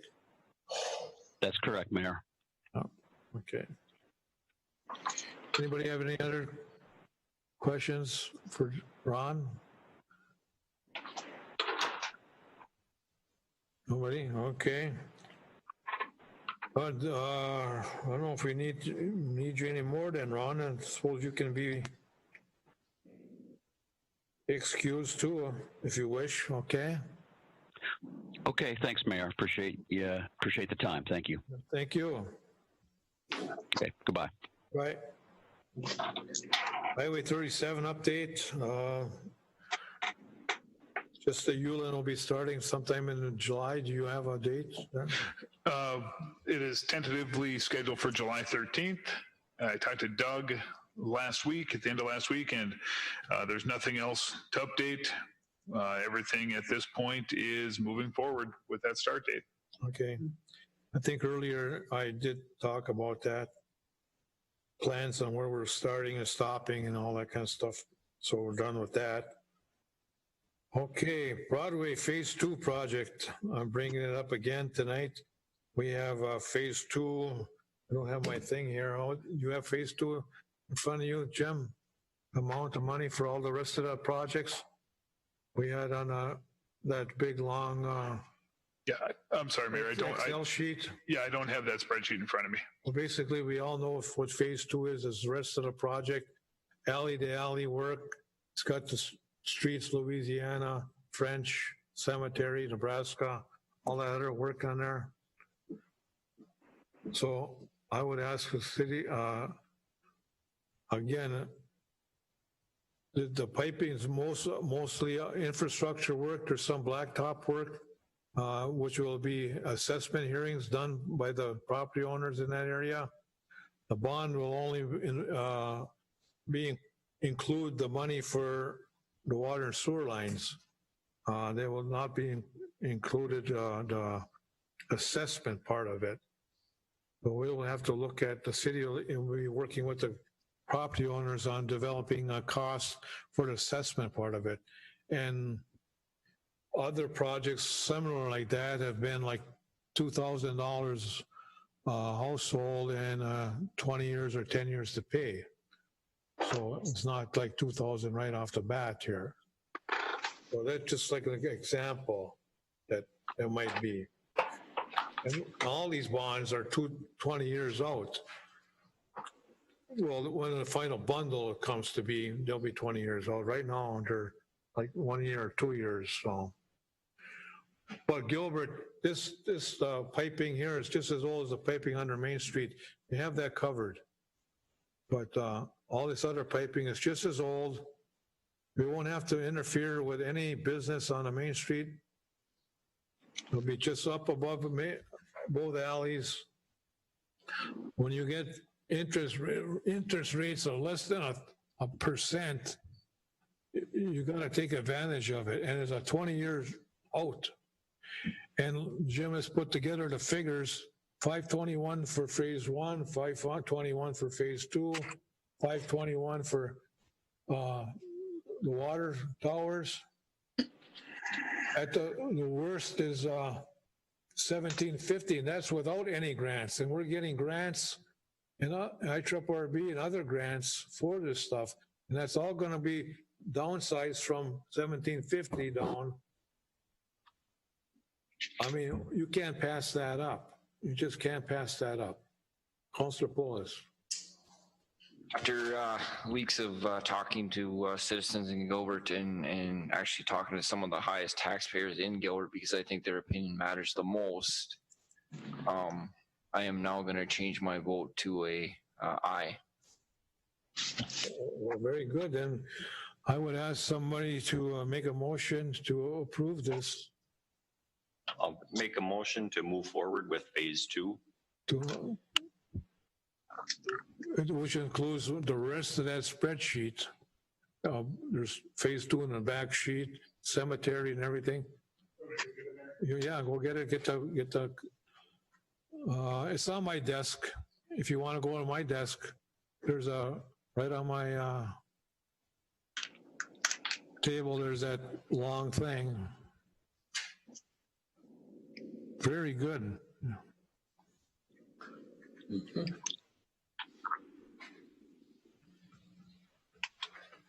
You know, so we get so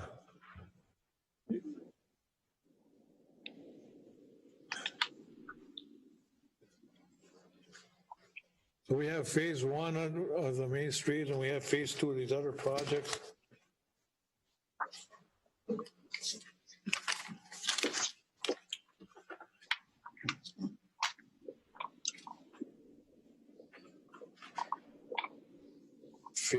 Okay, motion by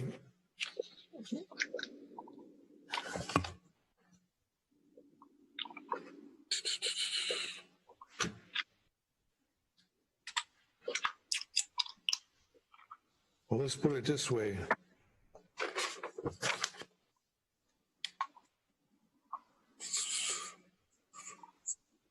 You got it all broke down into different monies, Jim, here, and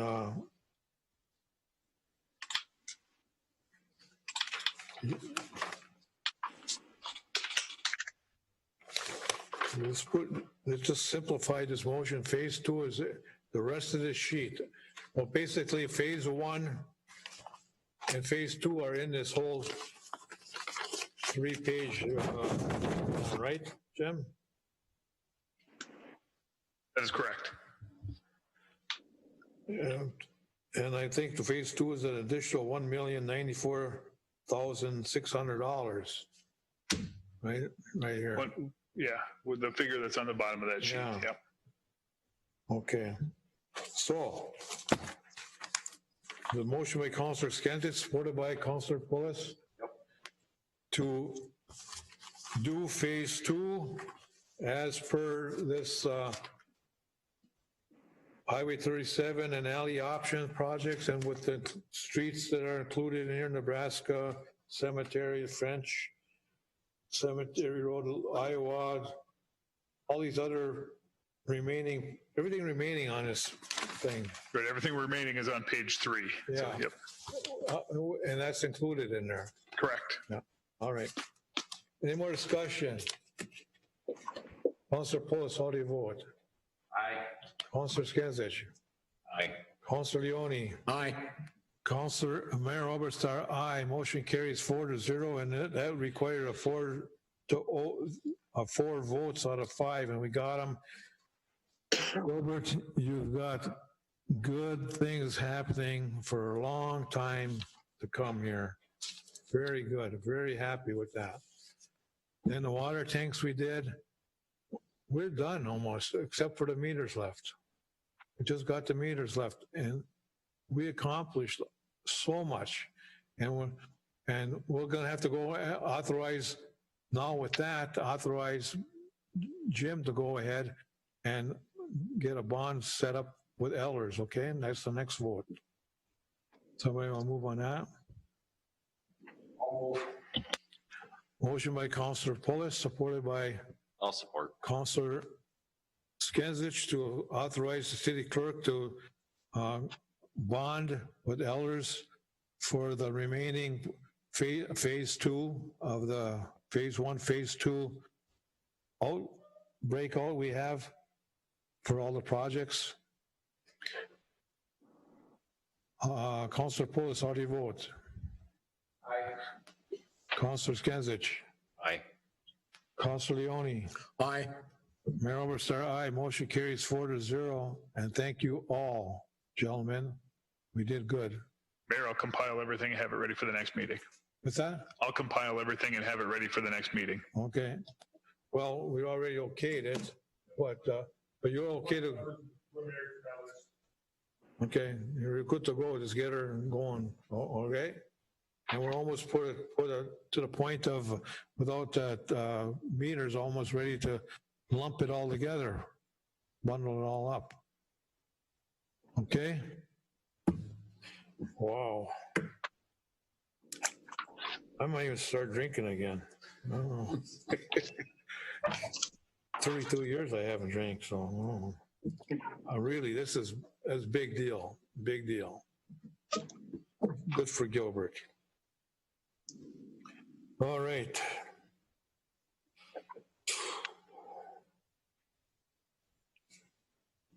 We're not going to talk about the cemetery access. We'll have to table that to another time. Special Projects Administrator, go ahead. We talked about that at the earlier meeting. We're okay to authorize the clerk to go ahead and internally, or does it have to be, doesn't have to be internal, does it? Or does it? Internal first? For Yes. for Yes, Mayor. 7 days or 10 days, and then go, if no applications, go out for a 2-week period to the public, Yes. Okay. Yes. right? Yep. That's correct. Make that motion. Is there a second? I'll second it. Moved by Councilor Polis, supported by Councilor Leone, to authorize the city clerk for the city of Gilbert to go out and internally advertise or take applications for special projects and / administration assistant vacancy that has been created by the moving of Taryn Griner to the water clerk.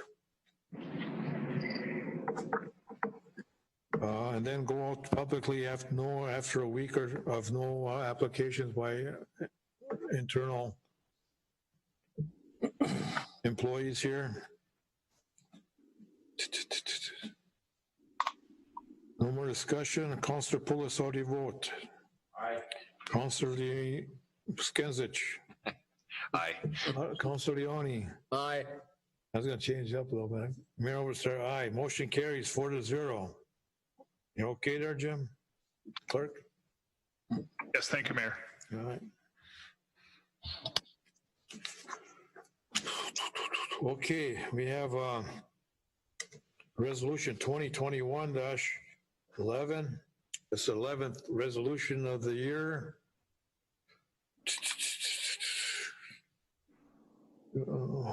Jim, you want to speak of this? Yes, Mayor. St. Louis County has updated their multi-hazard mitigation plan as required by FEMA.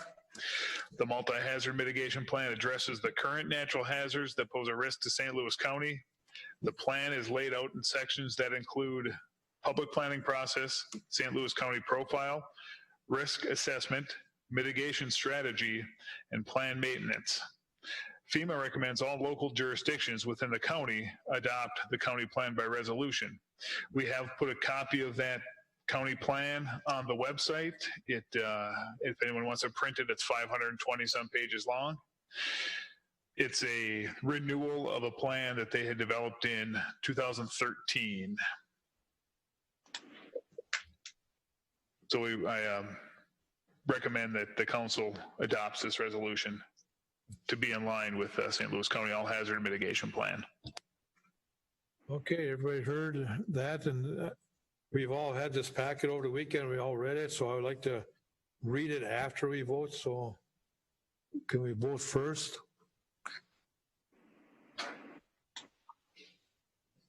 I'll make a motion to adopt this St. Louis County All Hazard Mitigation Plan. Somebody want to second that? I'll second it. Motion by Councilor Skinsich, supported by Councilor Leone to approve Resolution 2020-11, adoption of the St. Louis County All Hazard Mitigation Plan. Any more discussion? Councilor Poulos. Question, you said we adopted this in 2013, correct? That's when the county did, and then we adopted it shortly thereafter. Basically renewing it? Renewing it, yes. Okay. Just renewing it? Councilor Poulos, how do you vote? Aye. Councilor Skinsich. Aye. Councilor Leone. Aye. Mayor Oberstar, aye. Motion carries. I need to read the resolution to the public. Adoption of a resolution of the City of Gilbert 2020-11, adoption of the St. Louis County All Hazard Mitigation Plan. Whereas the City of Gilbert has participated in a hazard mitigation planning process as established under the Disaster Mitigation Act of 2000, and whereas the Act established a framework for development of a multi-jurisdictional county hazard mitigation plan, and whereas the Act, as part of the planning process, requires public involvement and local coordination among neighboring local units of government and businesses, and whereas the county plan includes a risk assessment including past hazards, hazards that threaten the county, and estimate of structures at risk, a general description of the land uses and the development trends, and whereas the St. Louis County plan includes a mitigation strategy including goals and objectives and an action plan identifying specific mitigation projects and costs, and whereas the St. Louis County plan includes a maintenance of implementation process including plan updates, integration of the plan into the other planning documents, and how St. Louis County will maintain public participation and coordination. And whereas the plan has been shared with the Minnesota Division of Homeland Security and Emergency Management and Federal Emergency Management Agency for review and comment, and whereas the St. Louis County All Hazard Mitigation Plan will make the county and participating jurisdictions eligible to receive FEMA hazard mitigation assistance grants, and whereas this is a multi-jurisdictional plan and the cities that participated in the planning process may choose to also adopt the county plan. Now, therefore, be it resolved that the City of Gilbert supports the hazard mitigation planning effort and wishes to adopt the St. Louis County All Hazard Mitigation Plan. This resolution was declared duly passed and adopted and was signed by the mayor and attested to by the executive administrative clerk on this 23rd day of June 2020. For Councilor Poulos, Councilor Skinsich, Councilor Leone, and Mayor Oberstar, 4 and against 0. We have an absent Councilor Robich. Done. Very good plan and necessary. Okay, well, now we have a comp time and summer help request. We've talked about this at our work session. I have no trouble with trading off work comp time for overtime and all that stuff, but I think we're at the limit already of the 80 hours where we won't be in too much of an issue with other agencies or governmental agencies. I don't know if anybody other city has gone above 80 hours. I understand the problem down at the sewer plant on overtime that's being involved because of issues down there. Hopefully they all get resolved. But I know if we change our 80 hours to anything higher, other entities will say you should probably be spending more overtime. And if you don't like spending overtime, you should be hiring somebody. And instead of trading off overtime for time off. So I think we have to get these other issues resolved on there so the employees don't have a life. I understand there are issues down there, and hopefully they'll be resolved by everybody down the water plant, the Ovivo, the Stantec, and everybody will get this all resolved so we can have what we in 2017 bargained for or dealt with in a motion to have this plant being built, and with all everything they thought they were approving then in 2017 is going to be fruition here in 2020.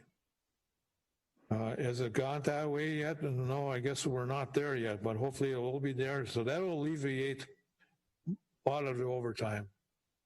But we've always had some summer help up there. So if we could get just an okay tonight to allow Sam to go ahead and find a student, I guess may not be able to get somebody. Maybe somebody changed their mind on this COVID thing.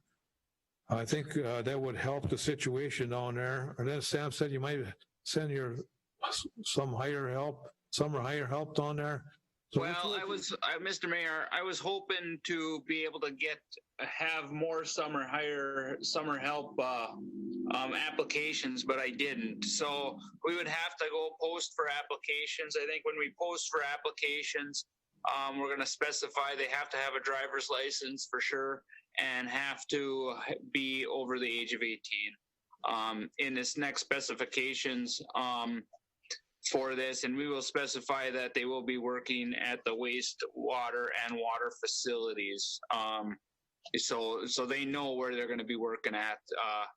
Like I say, I was hoping to have more applications just for summer hire, and we could move forward with just going to the hiring process, but I didn't get that many applications.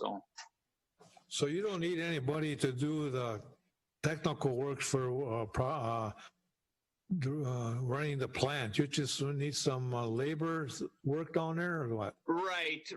Extra person to do some cleaning up, to do some organizing, weed whacking, mowing lawn. There's lots of it to do down there and at both plants. And just an extra hand when we got other operators on vacation. So that's where we need the biggest thing is that extra people. But like I say, they got to be able to drive. Is one of the major requirements we need. So with all the extra work in running this plant down there, our employees down there now don't have the time to do these other projects you're talking about. Right. That they normally would be doing. And if they did, it would involve overtime for them. Right. Because it's so much work just running this plant.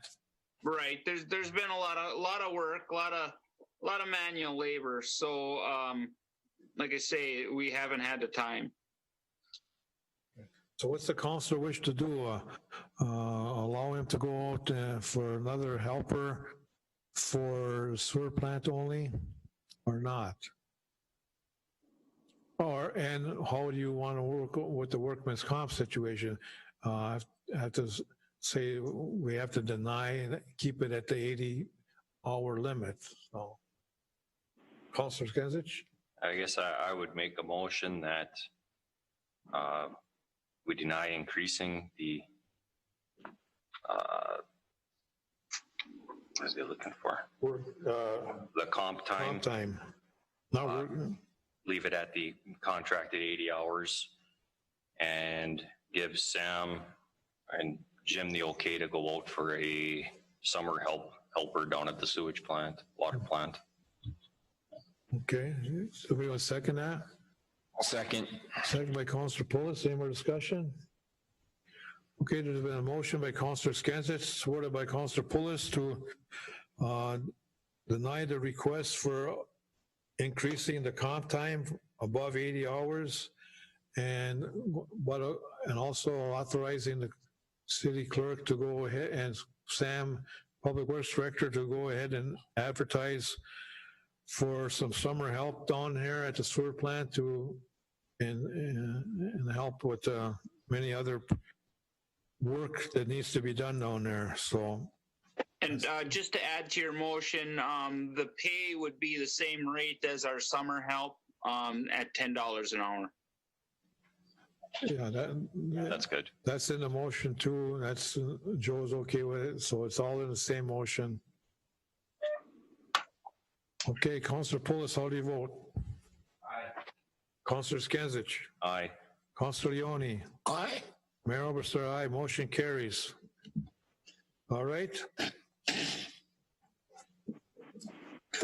Mayor, if we can go up to new business item C, we missed that one. It's the workers' comp renewal. Yeah, I see that. It's got mine. I'm right there next on that one. Okay, we have a workman's comp insurance renewal premium of $67,464. This is a reduction of $7,601 from last year, and that's a good sign. It's an annual budget item from council to council from years to come. But is there any reason why it went down? Can you tell us? Or? The severity of claims is the main reason in the history there. The year before this, the premium went down approximately $4,500. So in the last 2 years, the premium's been reduced about $12,000, and it's there's a renewed emphasis over the last few years on safety, and I think this is a direct reflection of the efforts that the staff makes, the administration makes. It's really a sense of pride for the city with our workers' comp trending down. Exactly. Employees getting less hurt. We did safety, about $150,000 worth of safety work at the water plant. Sam and the crew is working better here. They have safety meetings here. All the safety stuff we put in, money we put into safety, information for everybody to work better safely, and getting safe environment for the employees here is paid off. And here's showing it the last 2 years. So what we need is a motion by the council to okay this renewal of $67,464. That motion. Moved by Councilor Pulis, supported by I'll second it. Councilor Leone to approve this renewal of workman's comp. Any more discussion? Councilor Pulis, how do you vote? Aye. Councilor Skenzich? Aye. Councilor Leone? Aye. Mayor Oberstar, aye. Motion carries 4-0. COVID preparedness plan. We have a very extensive plan to read here by our clerk, City Jim Paulson. Jim, you speak of it. Very good job. Thank you. Thank you, Mayor.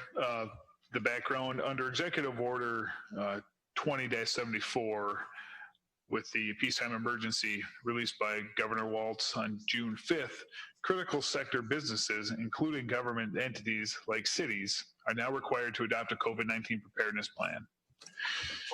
And as you can see, it includes infection prevention measures, identification and isolation of sick persons, engineering and administrative controls for social distancing, housekeeping, including cleaning, disinfecting, and decontamination, communications for employees necessary to implement the plan, and provision of management and supervision necessary to ensure effective ongoing implementation of the plan. It's comprehensive. It covers everything that we are required to cover, and it also requires some of the stuff we are, actually have already put in place. And the appendix at the backside are, different references from the CDC and the Minnesota Department of Health, showing where more information is available and where this plan is developed through. So the council is requested to adopt the plan. I believe we had the deadline imposed by the state was June 29th. So I would request the council adopt the plan. Yeah, very good job. I recommend the same. Very, very good job. And hopefully everybody's in compliance and enforcing this thing. So I ask the council to go ahead and make a motion to adopt this plan. Gilbert, this is the Gilbert COVID preparedness plan that we are required to submit to the state of Minnesota. I'd make that motion for us to adopt the City of Gilbert COVID preparedness plan, COVID-19 preparedness plan. Motion by Councilor Skenzis. I'll second. Second by Councilor Leone to adopt the City of Gilbert COVID-19 preparedness plan as prepared by City Clerk. Any more discussion? I don't have to read all this, do I? No. Very good plan. I should say, how many pages we got here? Also in discussion here, we got... It's 5 or 6 full pages. Yeah. And you got all that other stuff in the back. Okay. Okay. Councilor Pulis, how do you vote? Aye. Councilor Skenzich? Aye. Councilor Leone? Aye. Mayor Oberstar, aye. Motion carries 4-0. Okay, the Sparta Road vacation, I think we had discussion on to table this, yeah. Yep. We want to move to table? All motion. Second. Moved by Councilor Leone, supported by Councilor Pulis to table Sparta Road vacating. We needed some clarifications, or we have to have a hearing, public hearing on that, which we'll know next meeting. Okay. All right. Councilor Pulis, how do you vote? Aye. Councilor Skenzich? Aye. Councilor Leone? Aye. Mayor Oberstar, aye. Table. Miscellaneous, do we have any miscellaneous? No, Mayor. No, nothing to tie up. All right. Approve the payment of bills and payroll upon proper audit by the clerk and the mayor. I'll second. Motion by Councilor Pulis, supported by Councilor Leone to approve the payment of the bills and payroll upon a proper audit by the clerk and the mayor. How do you vote, Councilor Pulis? Aye. Councilor Skenzich? Aye. Councilor Leone? Aye. Mayor Oberstar, aye. Motion carries 4-0. Somebody want to move to adjourn? All motion.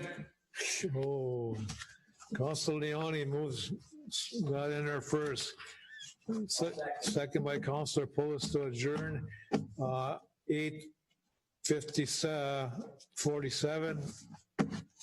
All in favor, Councilor Poulos, how do you vote? Aye. Councilor Skansich. Aye.